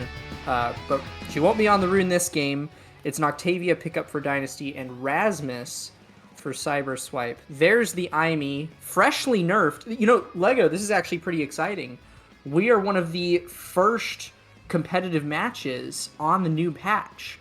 We get to witness the new Awakening rotation, all of the tweaked strikers. So we'll see if the Aimi nerfs have really done as much as Aesop claims them to have done. Yeah, if anyone who's not aware, her secondary, I think they increased the power slightly, but they decreased the range of it, so it goes slightly less far, which is kind of the big, notable thing, is obviously without getting a Dash Awakening, there's no other way to, increase that range. So we'll see. I mean, she's always been a very strong character. I think a lot of the patch notes have been relatively minor. The biggest thing is, at least in my opinion, is the Awakening rotations, bringing back heavy impact, specialized training, and taking out certain things like team player, and they took out Unstop as well. That's definitely kind of shifted, I think, the meta a little bit more towards dealing damage. I think Vice is going to show up a lot more, and as we're seeing right here, pick 6 for Cyber Swipe will in fact be the Vice. Looks like, not sure if that's going to be Vice goalie or midfield, but either way, Vice Aimi Rasmus is certainly a scary comp to look at, and when you see the Octavia first pick there, this could be a pretty interesting match, because either this Octavia is going to be dead the whole time, or the Castellast start's going to be just enough, and the Atlas as well, to potentially run away with the match. Two very scaling-heavy teams right here, I think. Come on, Lego. How could damage be viable in this match? We have newly buffed Spark of Resilience. It has 5 more stagger than it used to have, Lego. Yeah. It's a massive, massive buff. If you can name one thing in this game that does 5 damage, I mean, I don't know what that was about. I'll be real. But I don't know. Honestly, we might see that Awakening get picked here on the side of Dynasty. I know it seems like Castellast, especially for Octavia and X, seems like it's going to be really, really strong, but I wouldn't put it past them, looking at the strikers on the other side, to just go for the stagger and try to stay alive. Of course, with Chrono Boost also being out of the rotation, it does make it a little bit more difficult for Octavia to start building up that speed. Speed overall kind of got bonked with the hammer. So I'm kind of curious how this is going to go, but I think Dynasty Party are definitely posturing very confidently with this team comp here. I definitely think they will go Castellast on the Octavia, but I'm eyeing Rezil for the other two for sure. Maybe you could go Castellast on the Atlas, get a little bit of additional. I don't know if it extends ult duration. I think it does, but at the very least, it'll give you some secondary duration. Yeah, it's a creation, so it does actually do that. Yeah, I'm not at all surprised that this was Cyber Swipe's map pick. We've seen them have some seriously good matches on Taiko Temple. I think multiple just sweeps, 3-0 sweeps, if I'm recalling correctly. They seem really comfortable here. For one thing, I mean, one of the biggest reasons that I think they like it is because Expo Chan is almost guaranteed either the Rune or the Aimi. It's a really comfortable start for them if they can be able to guarantee that pick. The Aimi did fall to Expo Chan. Dynasty decided they didn't want to deal with the Rune on Taiko, which I think is smart, because that's what they've been running the past few times we've seen Cyber Swipe dominate on this map. And we're loading into the match right now. So, me hopping into it, but yeah, this is kind of stacking up to be, I think, a very swingy match. Cyberswipe, I think, just on paper, have a pretty solid advantage here, just in the fact that they have the damage, and if, like we're saying, Dynasty do kind of ignore the Spark of Stagger a little bit here, it could result in quite a few KOs. X notoriously relatively easy to kill before he scales. Octavia as well. They're going to be relying a lot on that Atlas ult, I think, just to stay alive. It's going to be an interesting one for sure. I think this first couple sets could determine a lot in terms of how this ends up snowballing, whether it goes to Dynasty or Cyberswipe. They both are going to just scale pretty heavily and equally fall off pretty heavily once the other one starts scaling. So very volatile match one here, I think. It's also worth noting that this is Scandals in the midfield for Dynasty Party, not Mikaela, who's been in the position for the majority of the regular Nasty season, to my knowledge.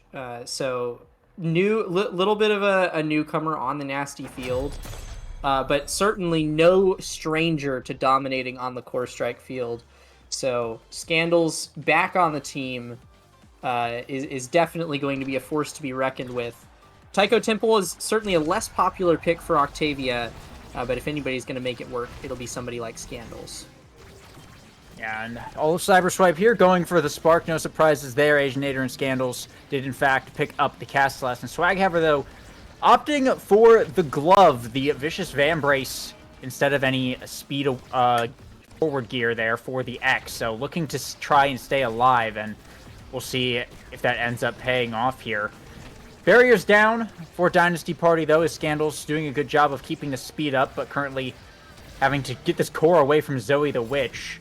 Cyberswipe doing a good job holding it on, and now dumping out the damage onto this Octavia. Force out the healing from the Atlas. Nice save from Asianator. We'll keep it out, but they've got two barriers still to get through. This might be a long point one for Dynasty Party if they're trying to bring it back. Yeah, it looks like they're relying on Scandals pretty heavily to move the core around the field. I mean, this Atlas is in no condition to walk up on such a fast-paced map as Tycho. And Swaghammer, with no speed to his name, is just waiting for the Octavia to bring him the core. Scandals is getting plenty of uptime in the flow state, but the barriers still stand on Assertive's side. Assertive now teleporting up. A core flip pass to Expo Chan, but Scandals right where he needs to be to make that save. A nice pass to Swaghammer to win the strike war. And that's the barrier gone with the goalie out of position. But now Zoe the Witch and Assertive coming back. But the Astral Projection sends it wide back to Swaghammer. Dribble off the bumper and sinks it right in. Swaghammer taking the first point. Dynasty Party bringing it back after a major disadvantage there in that point one. And I got to point out Asianator's ability usage and just how efficient it was. That entire point, it really... You know, you play Atlas, it's like there's two big buttons, but the hard thing about playing Atlas is knowing when to use your abilities, and I think Asianator just did a really good job of setting the example of how to best use those long cooldowns. Yeah, and I think that's a bit of a recent development with Asianator's Atlas. I think that it's a big improvement from where we've seen him. It's good to see him cooking on more of these melee goalies. You know, used to, he's a bit of a Finny one-trick, but now he's got a Dubu, an Asher, an Atlas, and yeah, I agree with you. He's looking fantastic on them. That's tying up the set is Cyberswipe there, just 1-1 here, and we're still in set one, so we got a long ways to go. And Cyberswipe off to another early lead here, getting both barriers pretty early on. The Atlas ult committed onto Scandals to try and keep this Octavia alive. Zoe the Witch looking for the death touch. Asianator does waste the expanse there, but they've controlled the core back over to the front side, so they should be good for a bit. Scandals trying to run around, stay alive! A hook from Zoe the Witch almost finds the KO, but lucky bounces will keep him alive, and that's a barrier taken off Cyberswipe's side of the field. Swaghammer with a core flip past the Scandals, and now they're looking to get this corner offense going. Assertive, though, holding it down with the strikes. And now back on Dynasty Party side of the field. Assertive teleporting up here. The expanse committed. Pass up to Expo Chan. Astral Projection will block that one away. But now Assertive and Zoe the Witch on the bottom side looking for the plays. The pendulum swings just enough to stun Asianator. will not allow the core flip to happen, and Cyber Swipe now on set point. Yeah, Cyberswipe is looking quite strong in these early sets, and I think a lot of that just has to do with how well their comp plays into Octavia. There's always two philosophies, right, with Octavia. You either keep the core away from her, and wow, what a KO. Nice blink into pop combo there from Expo Chan. Will take Swaghaver off the field. Scandal's left to defend now, and watch how Cyberswipe plays against this Octavia in flow state. She has highly telegraphed movement here. And so they're either going to keep the core away from her on the back line with these back passes right here, as they just did. And now they're going to kit dump on her. Because she has to be on the court in order to play her game. Octavia needs to touch the core. And if you know where she's going to be because she's traveling towards the core, super easy to land damage on her and get her out of the game. Seen that throughout Cyber Swipe. And now with the flow state up, pushing hard, drum and bass getting dropped, and that will be the second barrier. Falling down, not drum and bass, rather. Bass drop, same thing. Different character, but... Core getting back to Swaghaver here. A lot of damage onto Scandals, but staying alive for now. Swaghaver with a shot to the bottom. A nice interaction win against Assertive. We'll see Dynasty Party bring it back now. Tying it up 2-2 here on set point. And I mean, we said it earlier, but especially with a Spark start, Octavia and X in the game, this is a very important draft. Someone's got to win this. Yeah, I definitely think it is bad news for Cyberswipe if they aren't able to close out this set. But as the barriers go down, they're posturing in a fantastic position to make it happen. Yeah, now barriers gone here. Scandal's almost getting KO'd. Swaghaver helping Asianator here on the defense, and now they're looking to get the second barrier. The Scandal's still trying to heal up. Still in a dangerous spot. The Glitch Pop almost sending him off the edge. Managing to survive now. Assertive with the core, but Swaghaver able to get to Expo in time to cut the pass, and that's the second barrier gone. Asianator, though, in a bit of trouble. Facing the Firewall Sentry. Scandals with the speed boost. Trying to get there in time. Has to pop the base drop to keep the speed boost up. But is staggered now. This might be it. Has to spend the core flip. Stay alive. Flip from Expo. Sinks it to the bottom. Asianator can't quite land the primary, and it will be Cyberswipe taking set one here. Assertive going to be the MVP. There's going to be potentially a lot of big options here, as no Sparks, but quite a few other very notable awakenings showing up. Yeah, if I'm not mistaken, Vice Goalie, one of Assertive's staple picks. It's good to see her back on it now. Denying that survivability away from the Octavia is a smart move here. The Octavia does still get aerials here. Scandals is not nearly sad enough to see that. Missile prop on the Atlas is always nice. And Catalyst, and lots of good stuff for X here at the end. You kind of can't go wrong in the back half of this draft. Catalyst heads over to Expo Chan, and that'll be Might of the Colossus on Swaghaver. Again, playing around that speed to a great extent, or the size rather, to a great extent in the scaling. But as the barriers go down quickly again, they might need a little bit more of a fast win under their belt if Dynasty wants to take this one home. Yeah, and the goalie getting KO'd, but Scandals just fast enough to make the save now. Passing plays between Expo and Assertive in the backfield, trying to find a way to get it past this Octavia, but Scandals hitting it at just the right time. Zoe the Witch, a little bit of a misplay there. Primaried it backwards. That's a barrier gone now as Asianator coming back online. Swaghaver opens up the goal here as Expo Chan trying to get the core out of here, but Swaghaver with a dribble to the corner. Scandals a pass back in. A nice strike war win here from Swaghaver. They're trying to push this corner hard. The Supernova coming out as slowly Cyberswipe work their way back up the field. Swaghaver winning interactions whenever he's able to touch the core. Expo dashing up, pass up to Zoe Witch on the top side. And will sink it right into the top. Asianator not going to be fast enough on the Atlas to reach that one. And it will be Cyberswipe starting off with the first point here in set 2. Yeah, they're still looking quite strong. I don't see Cyberswipe really losing momentum. There weren't any crazy scaling awakenings, I don't think, on the side of Dynasty Party. Barriers go down once more. A flip is burned by Assertive here. 2 flips. Okay, wow, and a KO. Massive momentum boost for the side of Dynasty Party. That flow state is still rocking. It does get taken down right there in an effort to get the barrier. But as the second barrier goes down, that is a positive trade for Cyberswipe, undoubtedly. Yeah, still gotta be careful here. The Glitch Pop almost gets it, but Asianator with the strike shot, able to save the point away now, and Scandals activating the flow state, getting caught up in the Firewall Sentry, though. He's going to have to go back to Swaghammer here, but Zoe the Witch with a nice hook brings it back around to Expo Chan. The glitch pop in the corner, not quite able to land it, but they might have another opportunity here. He's converting now to the top side.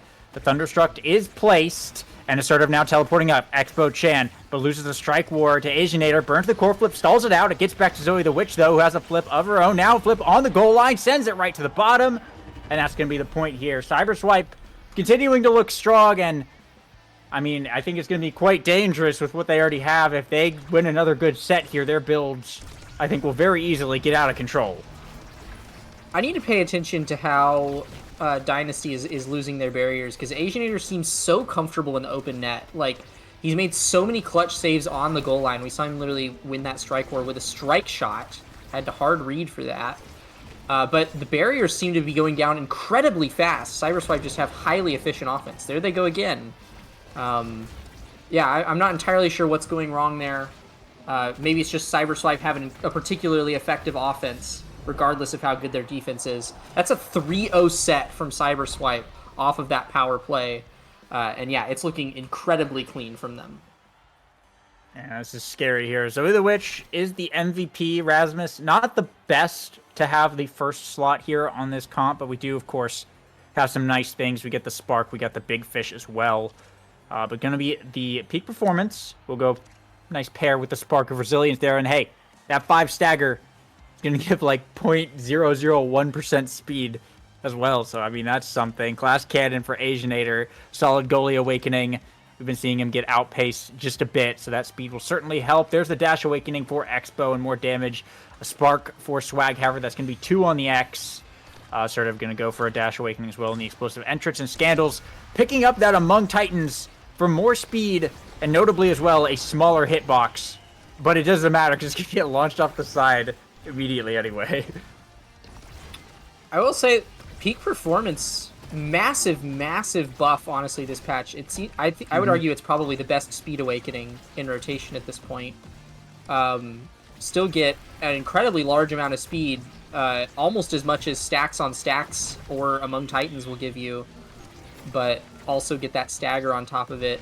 Super big pickup, and the barriers are down once more. Cyberswipe keeping this streak up, but for once in a very long time, Dynasty Party actually managed to trade on the other side of the field, and they have a shot at getting an early lead here. And Swaghammer looking for the core here, but Expo with the flip gonna steal it away. Asianator now has to be on the defense for just a bit. Sort of down to the bottom. Another KO onto the Octavia. Swaghammer, though, looking to 1v3 this. The Bellringer not quite enough. And now the power play for Cyberswipe. They bring it down to the bottom. Expo going for the top side, but Swaghammer on the defense and be able to hold it down for just long enough. A glitch pop for the self-pass. Asianator with the flip, though, gets it out of there. File Sentry cutting off half of the map. They're playing around the bottom. They have no choice as Scandals popping the flow state here, trying to get it back up to the forward. X Maximus gets popped, sinks it right to the top, right through the mini Supernova. And finally now, Dynasty Party able to put some points up, but are very far behind. I really got to compliment Swaghammer. It's not the first time he's done that this game, where Scandals gets taken off the board and he's forced to midfield for the next 13 seconds. Some actually impressive midfielding from an X who only has size and no speed. Like, seriously impressive to be able to control space that effectively as a character who doesn't normally pull off that kind of role. But he's going to have to do it again here. Defends away again. Once more, Swaghammer with the fantastic midfielding until Scandals gets back on the field. Asianator with a nice hold on the barrier here, but now is himself pretty hurt, has to pop the ult to stay alive, and Zoe the Witch almost picked up the KO there. Should be fine, though, just to heal up, but the offense for Dynasty Party not able to get that second barrier just yet. A glitch pop on the return from Expo Chan will pick up the barrier for Cyberswipe, though, and now Zoe the Witch to the top side. Asianator trying to catch up, but Expo's right there with the Firewall Sentry, and that'll be enough to sink it right in. Tying it up for the set. Cyberswipe now looking to close out game one with a couple more points. They've got some flips they're going to be able to work with. And, I mean, we just look at the level advantage as well. Cyberswipe has, I think, officially started to run away with this match. Yeah, they've definitely gotten in Scandal's head. We can see that he is changing his positioning drastically to try not to get hit with all of their oppressive damage abilities. But it's costing him keeping this flow state alive and actually applying offensive pressure. And when you need goals to win the game, that's a tough swap to make. But he does have Flip in front of an open net here. Might be able to make a play happen. Assertive tries to keep it out. Power Chord comes out. It's back to Asianator, who still has a barrier up in the back line. Swaghammer now back on the board. And Assertive now with possession of the core. We're going to figure out how to bring down this final barrier here. Scandals is in the flow state and has a flip available. It's really what Dynasty Party's playing around. We see the flip get burnt here. A mini Nova from Assertive sends it wide, and Expo Chan gonna burn a flip of her own, but it's just gonna get right back to Scandals now. We head into overtime, trying to pass up Swaghammer. The strike war is won, and Swaghammer with a nice shot to the top. Putting Dynasty Party back in this set now on set point and a chance to keep this one going. Yeah, I'm sure they're happy to have another set point lead, but Expo Chan immediately quenching some of that hope with another Aimi kill combo. And now with an impressive offense here, Zoe the Witch and Expo Chan coming up on Asianator's barrier, but he defends it away. Absolutely fantastic defense from Asianator. Seems to be doing a lot better job of keeping those barriers alive later in this match when it matters most. We'll see if they can reverse sweep the match, though, as the barriers go down. And Swaghammer in the X Maximus is going to be too much for Assertive to deal with. And that will, in fact, be the set going over to Dynasty Party. Swaghammer, the MVP, already at 2 sparks. Spark of Strength showing its ugly head here, but Heavy Impact, Extra Special, Fighter Flight. Also, really good awakenings on the board. It will be the 3rd spark for the X, though. That's going to be scary. Stagger, cooldown power. Fighter Flight here for Zoe the Witch. It's, of course, going to be quite strong with Peak and Perfect Form as well. Twin Drive for Expo. Heavy Impacts for the Octavia. Extra Special for the Atlas. It's a good deny away from the Vice, but Assertive is still going to get Hot Shot regardless. So a really solid draft for both teams, I think. Everyone got something that they really want. I don't know, Cloak. What are your thoughts here? I think Assertive's still happy with Hot Shot. It's still really good on Vice. I mean, look at that. Yeah. It literally teleports up and just a single primary snags the double barrier, and then it quickly converts into a goal.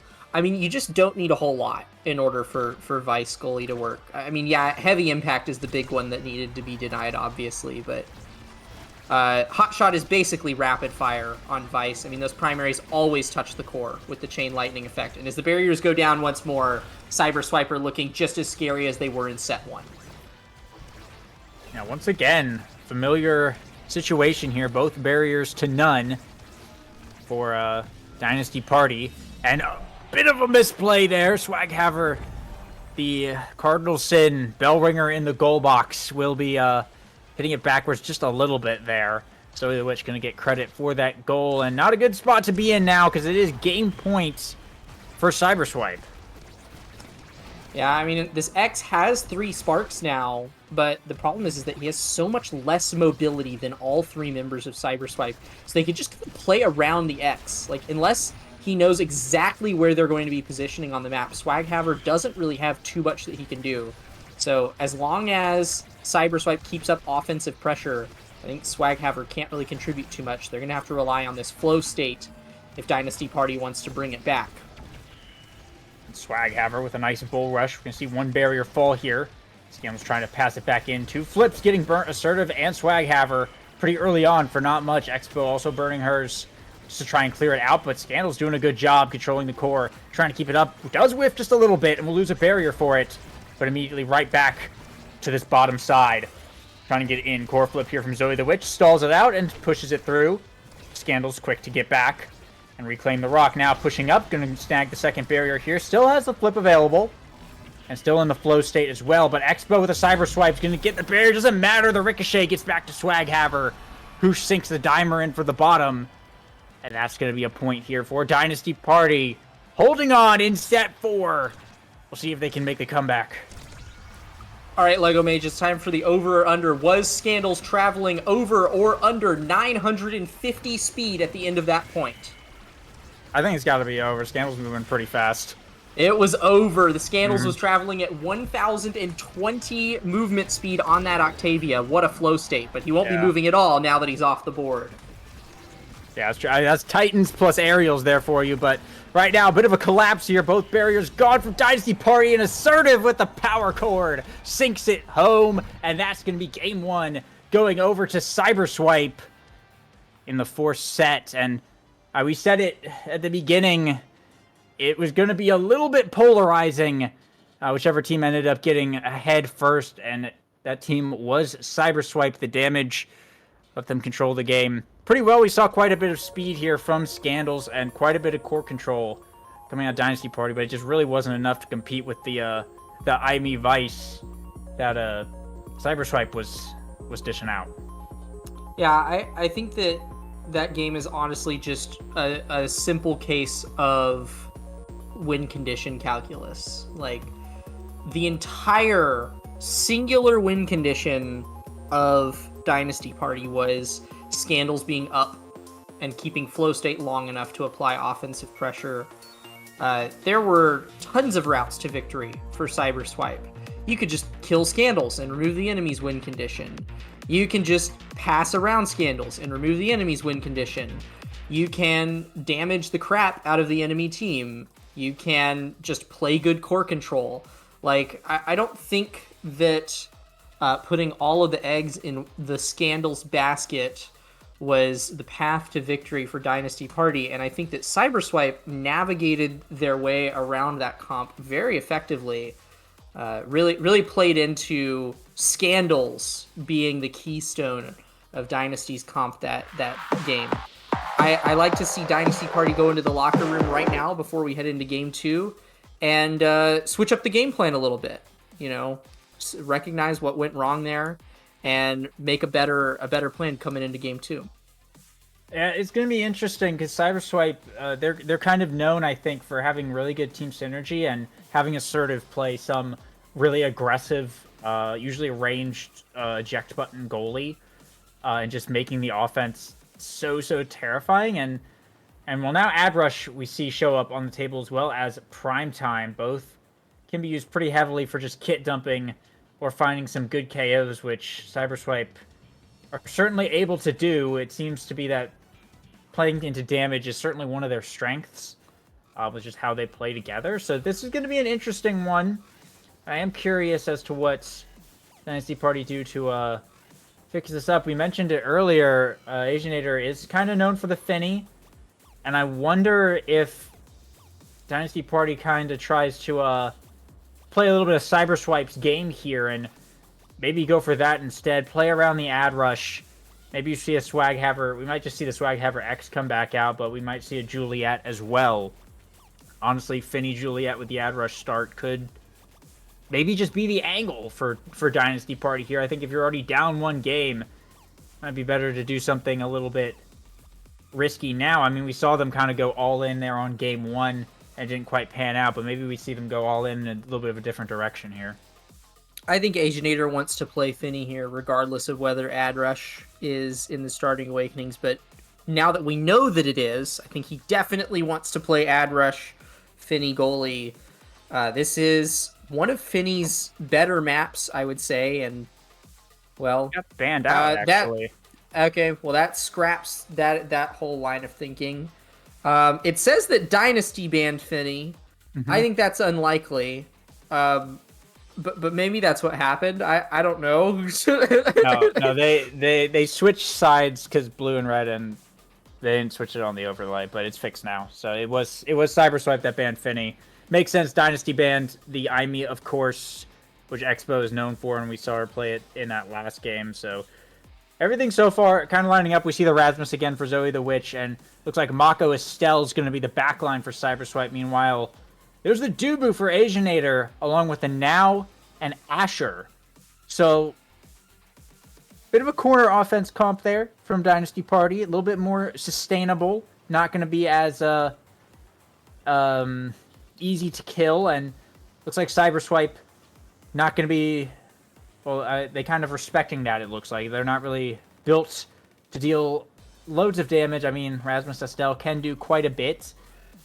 and the Mako as well, but it's not going to be as insane as the Vice Imi that we saw last time. So I think they're really looking more for core control here. So this is going to be kind of interesting. Open field offense versus corner offense is kind of what we're seeing.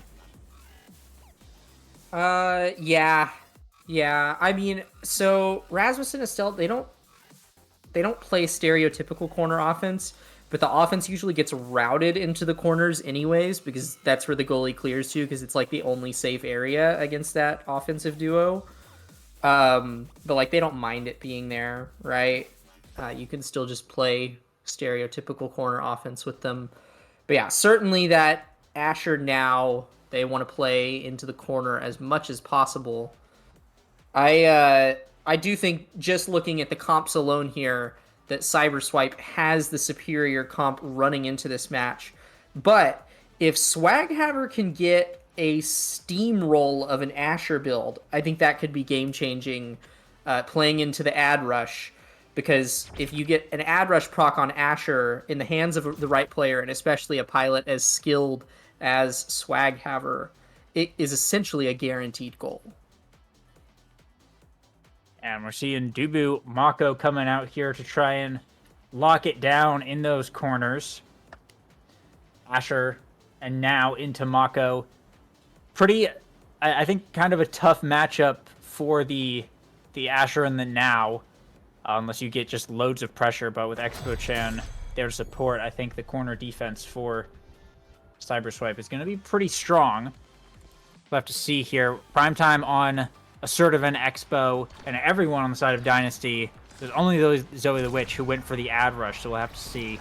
Keep an eye on that for if that ever comes into effect. But hopping into the match here, I mean, a pretty quick KO there for Swaghammer to start off, but they are going to be losing a barrier for it. Sad Boys angle on the second one.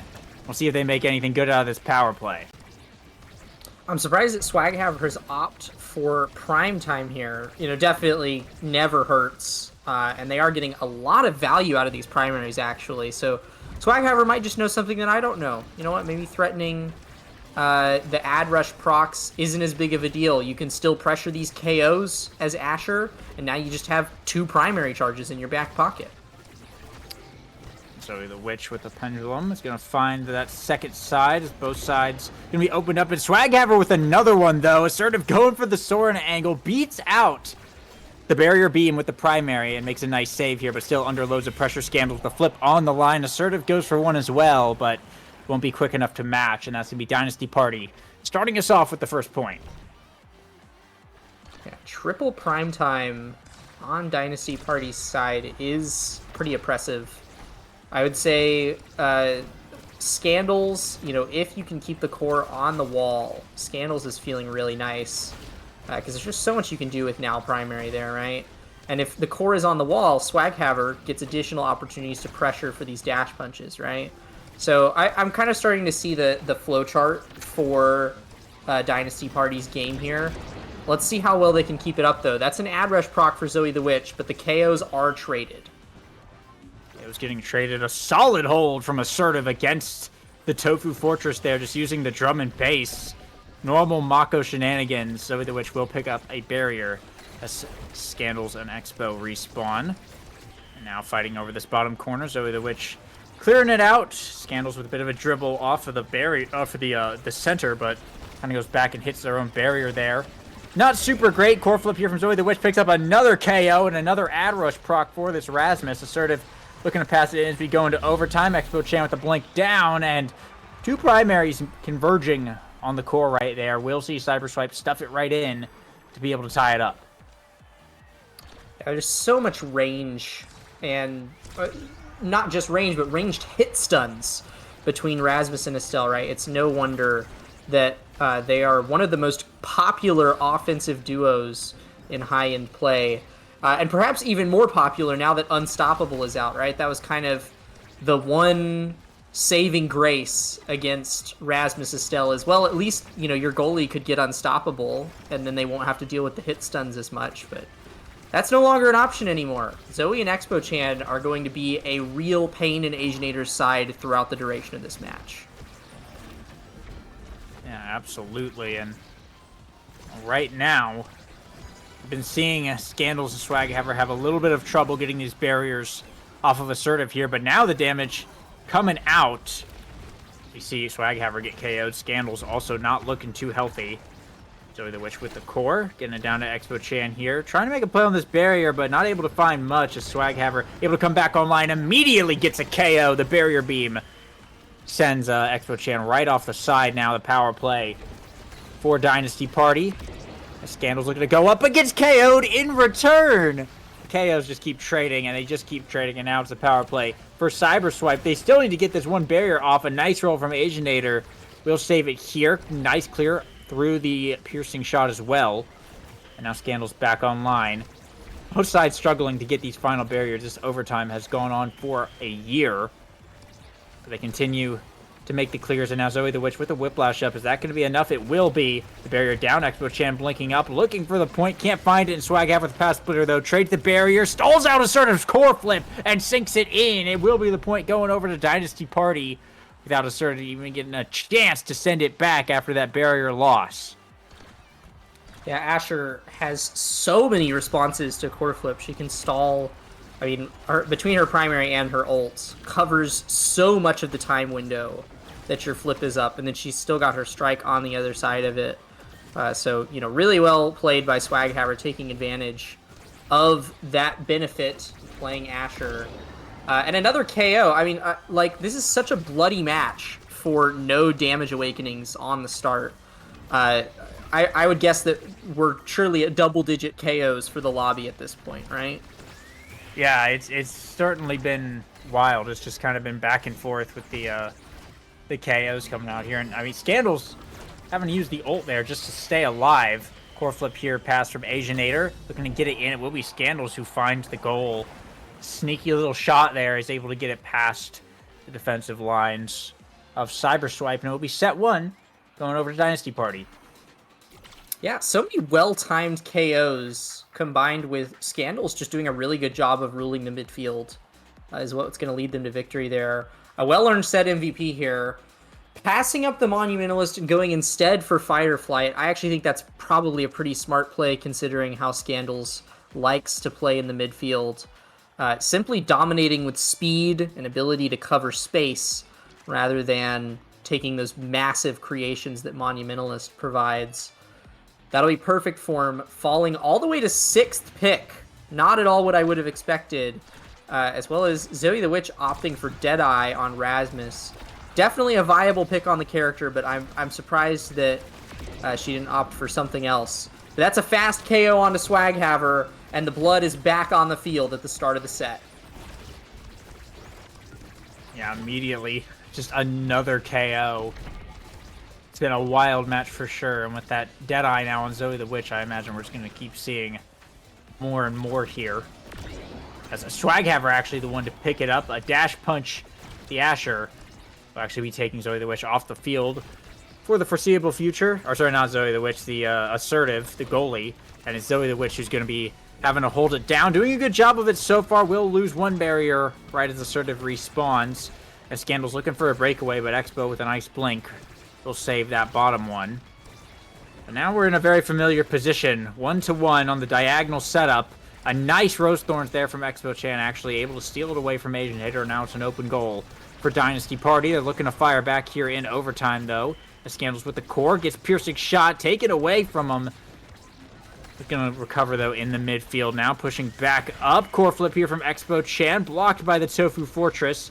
Asianator sending it back to the gap, playing the corner. Not looking to go cross net here, but that's another KO onto Swaghammer. And 2 flips available during this power play for Cyberswipe. Expo dribbling up the field. Passes Zoe the Witch. Doesn't go for the flip just yet, though. Snare drums coming out from Assertive. Still holding on to this flip. Not looking to burn it just yet. They still have a barrier to work with, but Expo Chan almost getting KO'd there. Death Touch coming out. Pulls it right back. Flips it, but Asianator with the log ready to block. And Expo Chan might be getting KO'd here shortly, as long as the point doesn't end. Scandal's also looking pretty hurt, and is a piercing shot that brings down the Now. And another power play for the side of Cyberswipe. Ad Rush active. Zoe the Witch going for the point. Asianator holds it down the roll as well. Keeps it going for just a bit longer, but it's not enough. Expo with the core able to sink it in. And Cyberswipe finally closing out another really long point. I mean, definitely not Asianator's fault, though. Let's be very clear. That man held it down through 2 power plays. Absolute beast of a defender. I mean, this is some seriously impressive goalie work coming out from Asianator. And as Swaghaver gets the core all the way up on the enemy wall, it looks like there might be a little bit of an offensive opportunity for Dynasty Party in the wake of last point. And now another barrier falling here, trading them actually, as both sides going to open up. Swaghaver with opportunity. Expo blinking back on the defense. Damage coming in, but Swaghaver makes it happen regardless. Brawlers get it done. And Dynasty Party able to tie it up now. It is only 1-1 in set 2. That's how long these points have gone on. At least some of them anyway. This could be looking like a pretty long match, I'm not going to lie. Yeah, I'm not really that surprised about that. We are looking at Dynasty's home turf here on AtLab. I mean, Asianator, if you couldn't tell, is incredibly comfortable on this map. Real efficient goalie work. Another set of clutch saves on the goal line right there as I say it. I mean, this man is crazy good at the map. And Scandals is just ruling the midfield. Swaghaver there to receive. As long as they can slow down the bleeding coming from all of these power plays in Cyberswipe's favor, I think Dynasty are in a good position to take us to Game 3. We'll see, though. This is going to become a game of endurance pretty soon, I think. As Asianator still holding down on this open net. Core flip here from Expo. Blocked by Scandal's secondary, though. But struggling to get it over into this corner. Assertive is just too difficult to get this final barrier from, as Mako tends to be on this map. Swaghaver looking to make the plays here, but Scandal's getting pushed back all the way to his own goal box, and Zoe the Witch gonna send him to the back of the net there. It's another power play for Cyberswipe. Swaghaver evens it up with a black hole pop, and it's 2v2 now. Expo with the core, blinking up into the corner, goes for the Rose Orange. Asianator, 2 interactions, wins it, goes for the Fortress, but Assertive with the core flip. The perfect angle to the bottom, gets it around the soup, and that's set point now for Cyberswipe. The amount of KO trades and just out of nowhere deaths. I mean, seriously, these players, they're painting the Core Strike field red, but they ain't using paint, Lego. And it's not going to stop anytime soon. Oh, no. Yeah, I mean, we're seeing it now. Scandal's about to get flown off the map again after getting bounced around in those snare jumps. But, yeah, Swaghaver is just struggling so hard against this Mako to force down these barriers. But, I mean, I can't blame him. This is, like, the ideal situation for Mako to be in. And sort of just doing a really good job. Holding both these goalies, really, are doing such a really good job, really consistent job, and that's why we're seeing these points go on for so long. But a nice McDouble from Swaghaver just might give Dynasty a little opportunity that they need. Yeah, Scandal's undoubtedly going to keep the momentum flowing here. Really cleverly using the Now Mines to catch these rotations. I mean, normally, you know, you'd be able to sort of pass around a Now. Oh my gosh, the KOs don't stop coming out. But Scandals holds down the midfield all on his own, has a flip here in front of the net. Asianator keeping up with the strike shot. He flips. The Death's Touch covers the middle shot. Really good coverage there by Zoe the Witch. And Cyberswipe will hold in the open net. Now Swaghaver back here, going up with the barrier beam. It's going to be enough to catch the core and sink it in. Tying that up now. Set point here on point 5. An opportunity for either side to take this. And, I mean, I got to just point out the moment where Asianator stopped the core with the soup, and it just sat there for about 3 seconds as everyone just unloaded abilities onto each other and just played Battle Right for a bit. Really takes you back to the simpler days when there wasn't a little hockey puck floating around on the field, right? Oh, Dubu soup moments. A small gap in the wall. A small gap in the wall. The fortress has been penetrated. Cyberswipe, take the set. Lots of critical awakenings on the board here. Someone's going to grab Among Titans, but your guess is as good as mine as to who's going to make the sacrifice there. I bet Scandals is eyeing heavy impact here. There it is. That's cooldown reduction on the secondaries. As long as he can hit literally one other thing with the secondary. He's going to get that cooldown reduction. And it's actually Expo Chan grabbing the Among Titans right off the bat here. Spark falling to assertive. And 1-2 punch on Swaghaver is absolutely disgusting. I mean, seriously, why didn't this... I bet he's regretting not taking Adrenaline Rush at this point, right? I bet everybody's regretting not taking Adrenaline Rush. Imagine how much value all of these players would have gotten from Adrenaline Rush. Yeah, for sure, but the 1-2 punch is definitely going to be good on Swaghaver. I'm a little bit surprised Assertive actually went for the cooldown spark instead of the 1-2 punch. But we'll have to see here. The Among Titans is certainly a really nice pickup, though. That being said, Expo did just get taken off the field here. Finally, a power play in favor of Dynasty Party that they can actually potentially get something off of. Zoe the Witch doing a good job cutting the pass here, but Scandals looking to press this bottom side. The Ensnare Drum's got to come out. Swaghaver with the dribble with the beam. Doesn't get much of anything.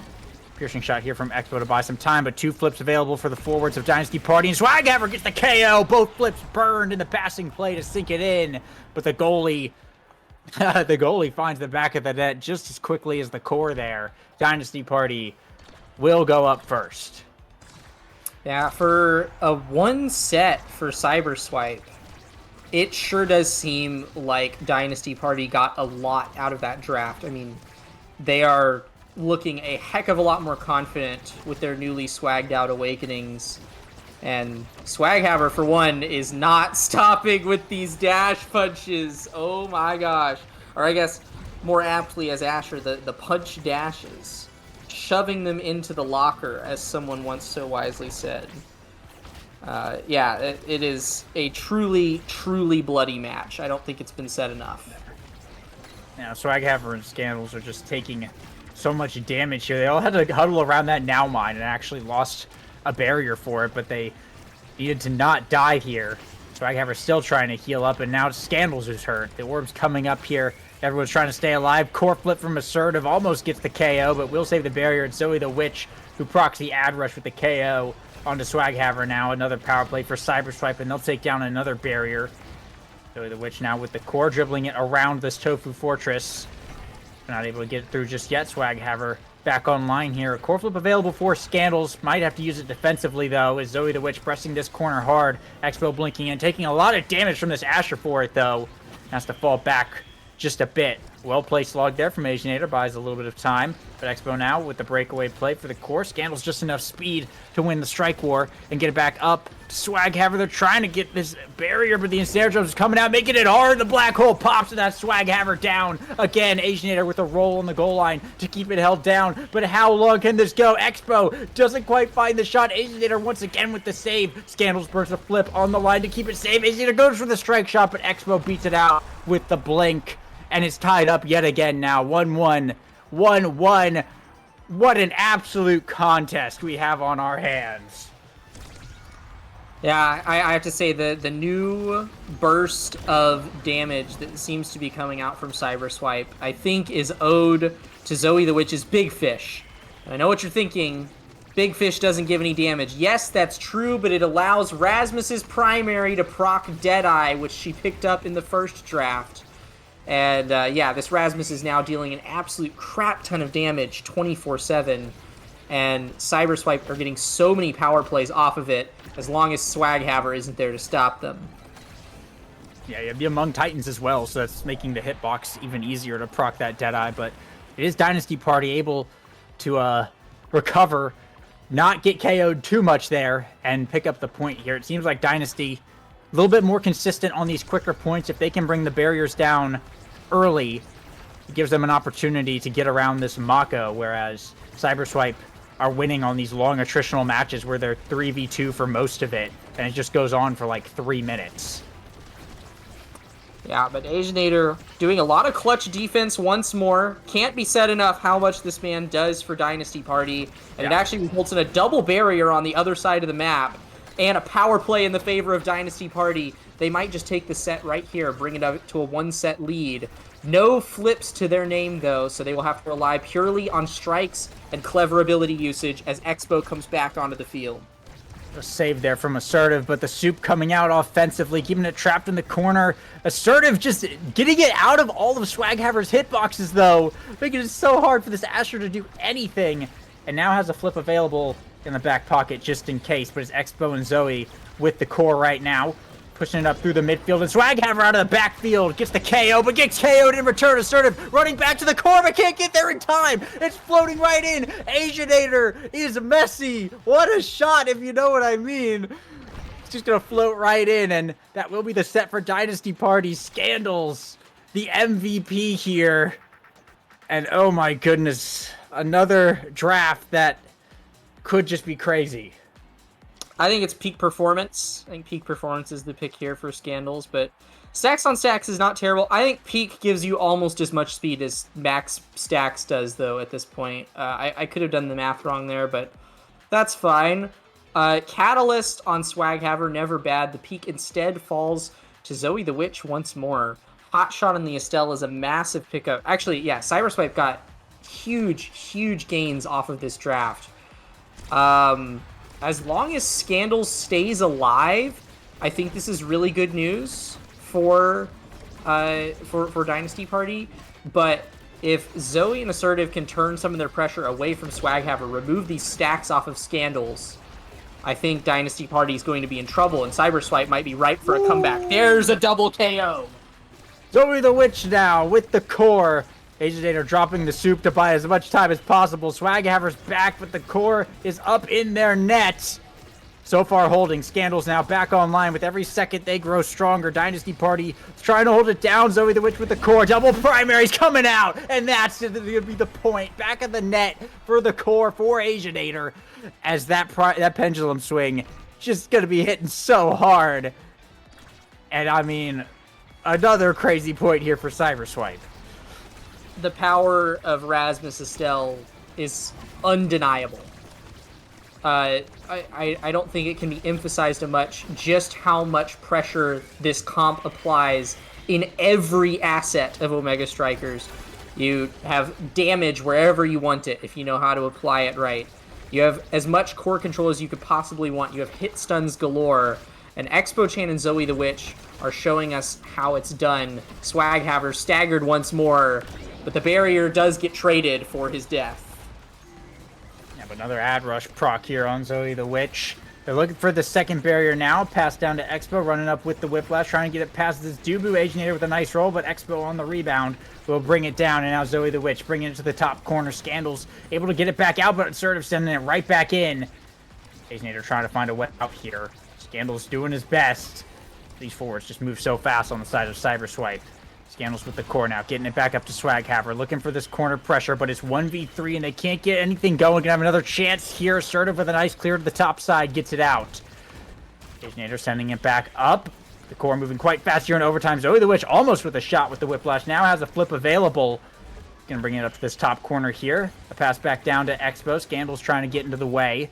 The core floats back toward Assertive here. Swaghammer looking pretty hurt. Gets in the snare drums, and that's a KO on the forward. Aginator trying to buy as much time as possible. Rolling on it, logging on it, and throwing that core out of there. But Zoe the Witch with the shot to the top. Aginator strike shot, able to save it. Goes for the death touch. The log gets in the way. But it's Expo with the piercing shot, who's able to finally trip up the Dubu and get it in. What a hold from Aginator. But the point eventually falling to Cyberswipe. Yeah, these power plays are undoubtedly what's winning the game for Cyberswipe. When Swaghammer's on the board, it's a completely different story. And even then, Aginator and Scandals are doing a fantastic job on defense. Mainly Aginator, but Scandals is also doing quite a bit here. Might get KO'd again. Swaghammer attempting to grab the second barrier. Does manage to find it there. But, I mean, wow. Cyberswipe is just always going to be a problem on this map. I said that Aginator was going to be, under the constant nuisance of Expo Chan and Zoe the Witch. They've been a nuisance to everyone in the game, and they KO Scandals and grab the goal all in one fell swoop. This is insane. This is cinema. Bang! Yeah, that was a really good primary there from Expo. Well timed against the Dubu primary. And now presented here with a dilemma here. A couple sparks going to be showing up on the board. We got some size awakenings as well. Of course, Ariel's going to go over to the Estelle, the first dash and projectile awakening for that character. And that's an absolutely game-changing pickup for Expo, I think. Glass Cannon onto Asianator is going to be nice. And Zoe the Witch picking up Might of the Colossus is going to be pretty scary. That's just even more damage, more knockback on that pendulum swing. Super Surge on Scandals. Assertive going for the explosive entrance, and Swaghaver opting for the built different. No sparks getting picked up there, but I think Might, Aerials, those are the two big ones that went over to Cyberswipe this draft. That's what I'm really looking at. Normally at this point, I would be talking about, potential win conditions for both teams. It's obvious enough what Cyberswipes is. But Dynasty parties, after having such a good start to the game, like, what I obviously want to say is you can't die if you're Dynasty party. They can't die. They can't give more power plays over, especially not with Zoe the Witch having Ad Rush. But how do you do that? How do you do that? There's damage from all angles. All three members of Cyberswipe deal so much damage, prevent so much healing, and they're controlling the core all whilst they're doing it. Like, that entire time, Scandals was fearing for his life in the goal box there on defense, and still having to strike like crazy just to keep Zoe the Witch and Expo Chan from getting a point there, and they ended up getting it anyways. It feels like an impossible task, but Dynasty Party might be able to squeeze something out. They might be able to make it happen. Seems like the point where Cyberswipe is starting to really run away with it. Those last few awakenings now. This Estelle is absolutely built. This Rasmus is absolutely built. And Swaghaver is feeling the full effects of that as another KO onto the forward here. And Snare Drum's getting used offensively, and both barriers are down for Dynasty Party. They are looking to make the hold of a lifetime and potentially the comeback here in set 5 at the core. I mean, it's just orbiting, and no one is touching it. They respect the rules of the universe right now. As around and around it goes. Swaghaver going to be the one to break that up, though. And the game continues on. The Scandals with a flip available. Going to burn it here. Will get blocked out. Trying to get back to Swaghaver. Trying to stuff it through. Eventually gets it. And that's both sides opened up now. Expo blinking down. Burns all the kits. But Asianator is patient. And saves the flip for the last time now. Zoe the Witch, though, with a breakaway. A dribble into a flip. And that's going to be enough to go right to the top side. She's been shooting to the bottom in a lot of those situations there, and Asianator went for the cross-goal roll there, but Zoe the Witch tripped him up. And now it's game points, series points for Cyberswipe.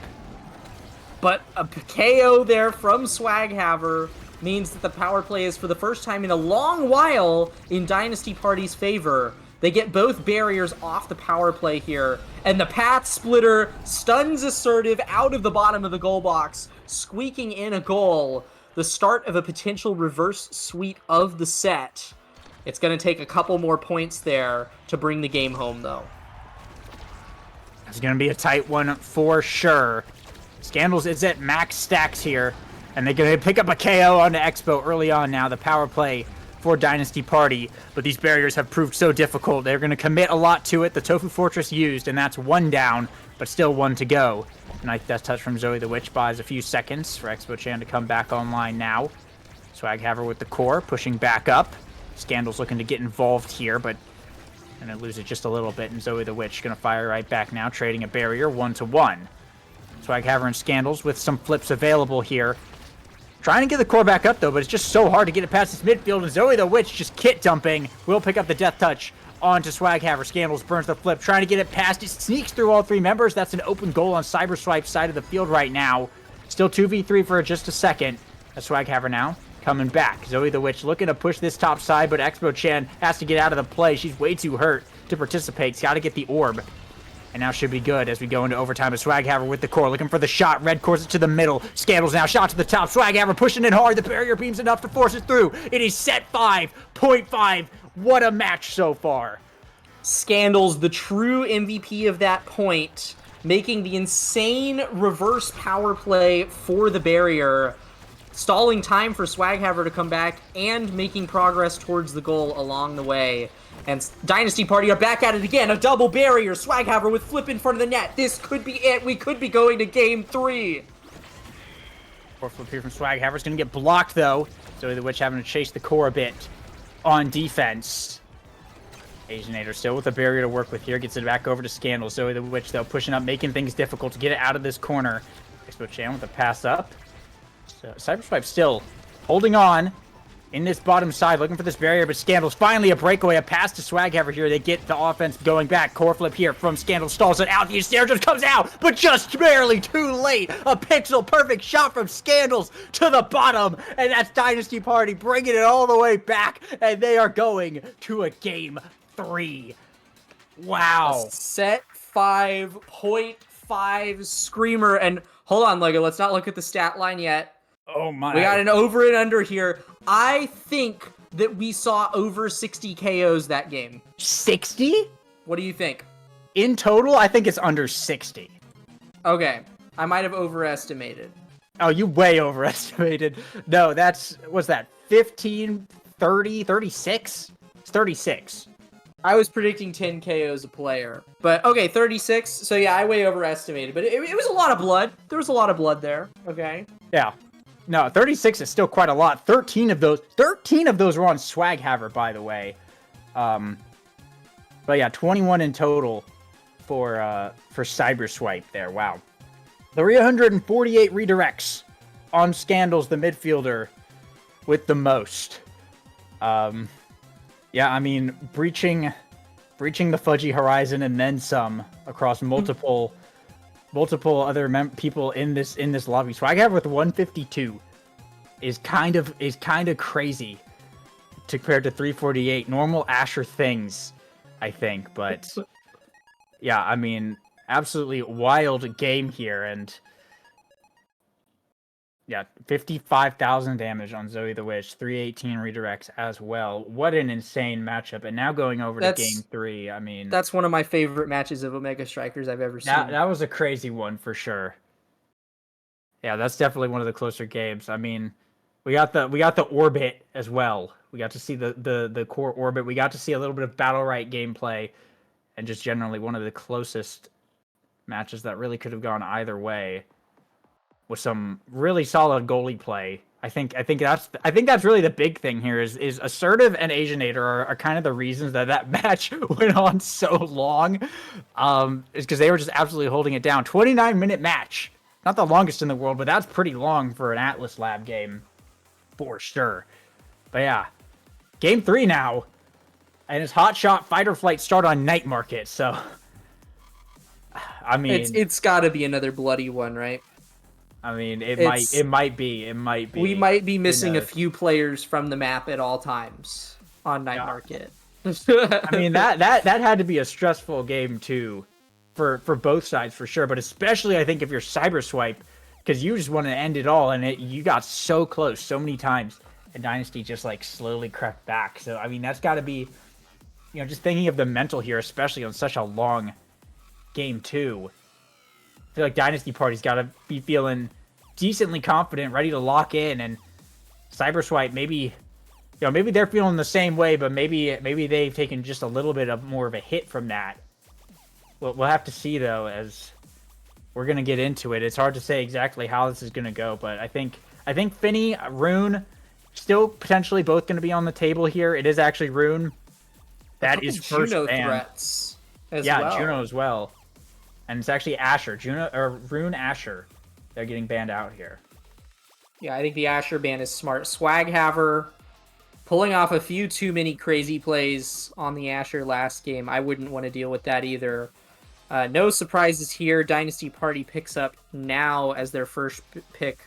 Scandals a little too at home on now. Doesn't want to leave that home just yet. And if it ain't broke, don't fix it. I mean, the man got over 300 redirects on now last game, but that does leave Aimee open for Expo Chan here, which I'm sure she is happy to be back on her home as well. Yeah, the Juno Aimee, I think we can only imagine that that's just going to be Juno goalie for Assertive. Yes. It's like, yeah, that's pretty normal their style. And there's the Rasmus once again for Zoe the Witch. Got to play it every single match so far. We're just going to see more and more of that. Now X Mako, a bit of a reiteration on the kitten comp of old, with now instead of Era here. Era did get a bit of they said it was a buff, but it was It didn't look like a buff. It didn't look like a buff. It was they increased the power of the beam, like how much it gives you, but they decreased the size that it gives you, which was kind of the big thing. And they also reduced the speed of her secondary. Yeah, like it didn't look like a buff at all. Nerf. It was overall a nerf. So kind of questionable there, but it's now instead anyway. It's kind of been now for a while. It's been the preferred. And I've got to say, this is probably one of the most insane starting Awakening sets that you could get for the comp. Hot Shot on Mako and Fight or Flight on both of your forwards is massive. If anything's going to do them in, it'll be the core speed from that Hot Shot Juno goalie in the back line. I think that could be particularly difficult for X and Now to deal with. But, I mean, you have a Mako back there that can hopefully get there in time to catch it. We'll see how that plays out. Yeah. It's going to be interesting for sure. I think we're definitely putting a lot more faith in scaling up Swaghaver here. Kind of almost like we were doing in the in that Taika first game. Yeah. But this time we're going for the X, and I feel like Cyber's comp is going to be a little bit more consistent. Like, it definitely can scale, but it doesn't need to as much. So we'll see how this ends up playing out, because we get into it. Fight or Flight for everyone except for Assertive and Asianator. There's the goalies went for the hot shot, which all makes sense, and forwards going for the slick kicks, and midfielders on Mag Souls. No big surprises there as we get into our final Game 3 in playoffs round 1. I would argue that the big surprise here in terms of gear pickup is Assertive on Momentum Boots. A little bit of Cakes 000 lore as Zoe hooks the core for the first goal. But yeah, Momentum Boots. I'm okay. You know what? I'm not going to call it a bad awakening on Juno. Okay, it's fine. Your slimes move a little faster, and you get to move a little faster. It's chill. But they did nerf Momentum Boots a while back. It's kind of been at the bottom of the totem pole for a while now. And Eject Button Juno is so good. I mean, Swaghaver is just beating down. Double KO there. I'd be an ace. It's an ace! What the heck? Swaghaver having a game right now. Wow, they lined up that damage really nicely very early on in that point and got everyone kind of low. And as soon as that first one went, I was kind of watching. I was like, he can get a second one here. He can get a third one here. And he did. Cyberswipe might as well call themselves Swag, because I think they just got had right there. Oh, but they did get a goal. Who am I think Dynasty may have just had just a tiny bit. Asianator caught charging the bat just a little bit too long, and it will result in a Cyberswipe set point. Yeah, slight energy advantage for the side of Dynasty Party, but their barriers are dropping here. Lots and lots of core speed from this backline. I mean, Juno goalie is so hard to deal with if you can't cover all of the lanes on Night Market, especially because Night Market is one of Juno's best maps, and I think that testament stands for Juno goalie. The Slimes just have a lot more influence because there's not as much map that you need to cover with them. As the barriers go down, it's going to be only harder for here from Dynasty Party. Nice slime here for Assertive as Expo Chan blinking up. Strike shot from Asianator will save that away. Scandal's looking kind of hurt here. Zoe the Witch might be hovering for a KO. But now with the core in possession, dribbling up the field to the bottom corner. Won't get too much, but the slime from Assertive sends it back in. Zoe the Witch with the flip available. Doesn't need it. Expo Chan going to cover the top side and win the strike war against Scandals. That will be Cyberswipe picking up set 1. Expo Chan with some really nice rotations there. Catching all of the movements of the core and following it up with abilities. I mean, it's always a bit of a gamble to, blink forward on Aimee if you don't play it out properly. But Expo's experienced enough that she's not going to be missing a goal opportunity like that. And with Super Surge now, those blinks aren't only a pressure for more scoring opportunities, they're also a pressure for KOs. Scandals is going to start sparking here. Spec training on the Rasmus changes the game for Zoe the Witch. She can now do the reverse Julie, as some people like to call it, just hooking people off the edge if they're not careful. But Twin Drive on Asianator means a lot more speed. In fact, he's going to be popping that drum and bass off of kickoff, giving Swaghaver an early barrier. And we'll see here. Swaghaver can continue to make things happen now. But so far, the defenses of Cyberswipe doing a good job of just clearing the core right out of here. But not able to really get any offense going of their own. Scandal's doing a good job controlling the center, controlling the midfield line. Just running around making things kind of difficult. The Slimes maybe giving a bit of respite, but no. Just going to send it right back in. Dynasty Party, a bit of a core control tear right now, but still not able to bring down this barrier. Swaghaver whiffing the flip just a little bit, but pumping the damage onto Expo Chan. The Bull Rush is going to be enough, and that's a power play now for the side of Dynasty Party. Sort of in a bit of a tight situation. Swaghaver picks up the second barrier. Though the Witch looking to buy a little bit of time with the Death Touch now. The Slime's coming out here as well, but Scandal's holding on to the core. Just trying to get it back to the X here in overtime. Assertive with a clear to the top. And a Slime down, a shot to the bottom. The Blobo getting it past the Mako. Now both sides are opened up. Expo Chad pass to Zoe the Witch. Assertive jumping in. Throwing out some Slimes. Has a flip available, but having to fight their way back without eject button to bail them out here.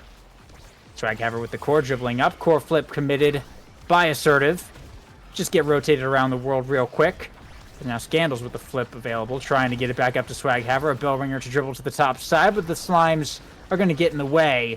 Yet again, continually thwarting Swaghaver's attempts to score now. Zoe the Witch with the core, looking for the shot. Core flip from Asianator. Gets it back around. Core flip from Scandals on the line, gets there in time. And that's Dynasty Party taking the first point. I mean, this Swaghaver on X is a completely different situation from what we saw in Game 1. It's a true testament to the power of speed, right?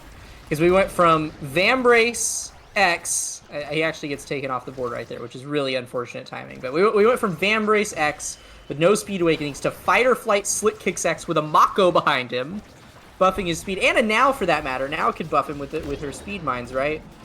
Swaghaver is able to make such a greater impact on this match now, and he's back at his old X midfield shenanigans, but the barriers do go down. The power play makes things difficult. Expo with a nice blink and a little strike redirect at the end there. Sneak it right past Scandals and Asianator, right through the middle.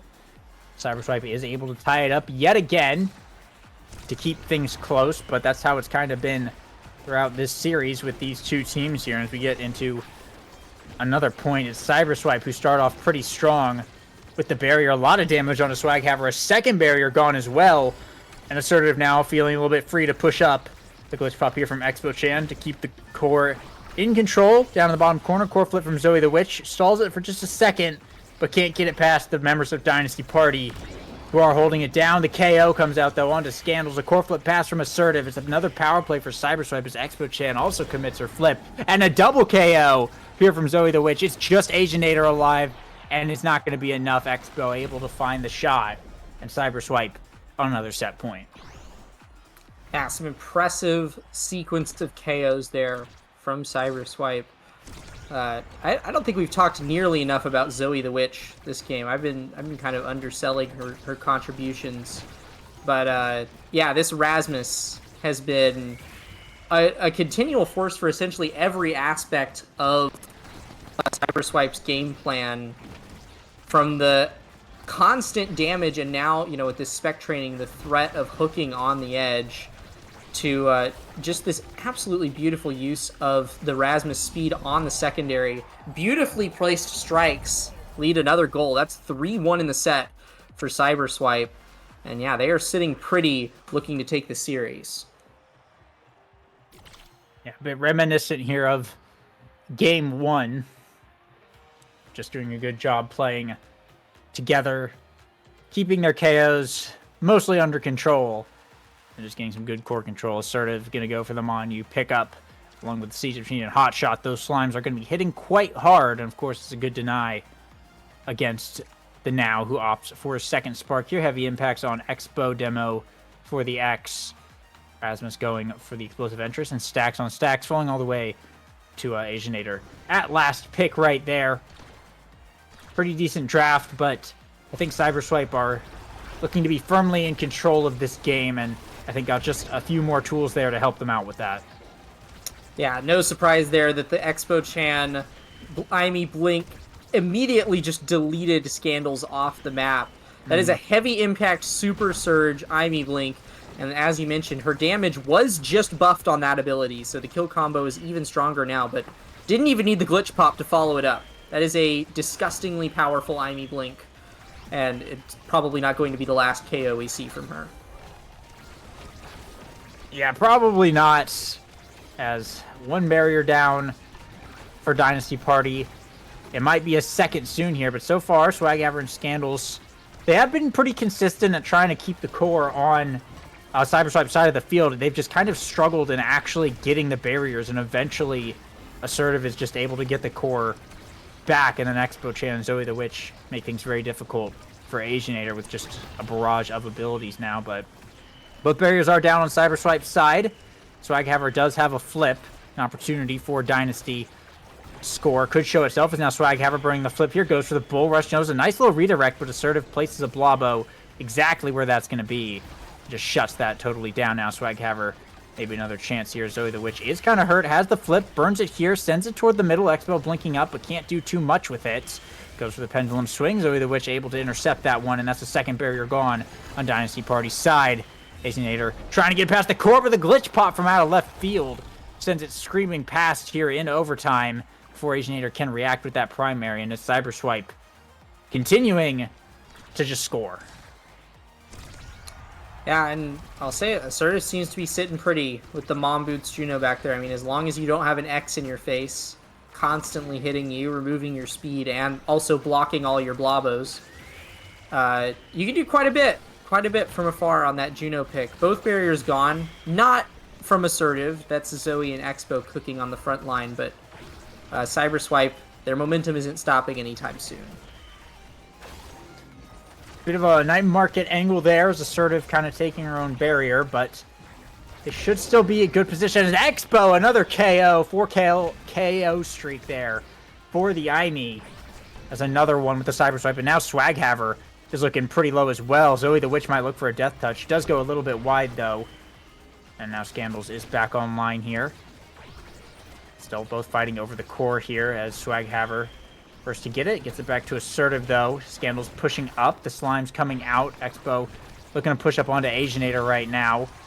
Can't get much going now past to Zoe the Witch, but it's just going to get shot right back out. Assertive, interesting Soren angle right there just to buy a bit of time. Trying to get it back into a spot where they can find some kind of pressure, but in overtime that becomes a little bit difficult with how fast this move. Expo with a nice pass to Assertive to get it around Swaghaver here, but Scandals and Asianator try to get it right back up. However, Swaghaver not in position to score just yet. Bull Rush comes up, but can't quite find the core. Now Zoe the Witch with a flip available. This might be what they need, but it doesn't matter. Expo with a KO onto Asianator. Out of nowhere. That cat just comes flying in. Launches him into the back of the net, and that's just going to be one that floats right in. 2 up now. Series point for Cyberswipe. They're on series point, and it's interesting because both these teams are kind of trying the same thing, right? Brawlers are coming back on defense, which they need to in this game. That you need to come back on defense, otherwise you're just going to lose. But Zoe and Expo Chan have so much more map coverage when they are actually able to get offense up, and that's why the barriers are falling so easily here. Something that Swaghaver and Scandals don't really have at their disposal. It's going to take a lot to bring it back, but with nothing but air at his back, Asianator is sweating here. There's the flip on the goal line, and that'll end the series for Cyberswipe, taking them to that's grand finals. Yeah, am I crazy, or is that winners that's finals? Round 2. Round 2 is not winners finals. I haven't looked at the bracket. It's round Can you 1, tell? It goes round 1, round 2, semifinals, and then grands. Got it. So yeah, This okay. is Well, round semis is 2 still nothing to sneeze bracket. at. So, well, this sends them to round 2. This sends them to round 2. Yeah, they're going to be facing off Galactic Space Cows, who got the bye. Polar Cortex and Galactic Space Cows got the bye. So next week's going to be Polar Cortex and Famine Corp, and then Galactic Space Cows versus Cyberswipe. So that's where this win got them. It got them a ticket to the Space Cows. Got it. I see. Yeah, But looking at the solid. stat line, I mean, Swaghaver only having 60 redirects, Asianator only having 94. It does just seem like a little bit of KOs and a spoonful of Juno Blobos will help the Dynasty party go down. Cyberswipe advancing forward. Even with Scandals, doing his best to hold it down in the midfield. Zoe and Expo just kind of rule the midfield. I mean, Zoe on that Rasmus was able to come back so consistently and make sure that the midfield belonged to no one other than Cyberswipe. And if you're the only one getting offensive opportunities, you're the only one scoring goals. With a 9-2 record that game, I think that tells the story of the match. Yeah, Cyberswipe they've played pretty consistently all season, and it's mostly looked like that, where they just are able to kind of hold on defense for a pretty solid amount of time, and then once they convert to offense, they make things just absolutely explode. Especially with Assertive always playing a strong eject button goalie now. They're definitely going to be a pretty solid team, but going up against Galactic Space Cows, that's going to be a real tough matchup for sure. I think Space Cows have only lost to Polar Cortex so far, and it's going to be one heck of a playoffs round 2. But that is all for this week. Those were our 2 series, so, I mean, like we said, Polar Cortex versus Famine F Corp next week, Galactic Space Cows Cyberswipe as well in round 2. But you have anything else to say, Cloak? No, I think we just said it all and seen it all. That was a fantastic series, and it can only get better from here as we move further into playoffs. We'll see y'all next week, and have a wonderful rest of your night.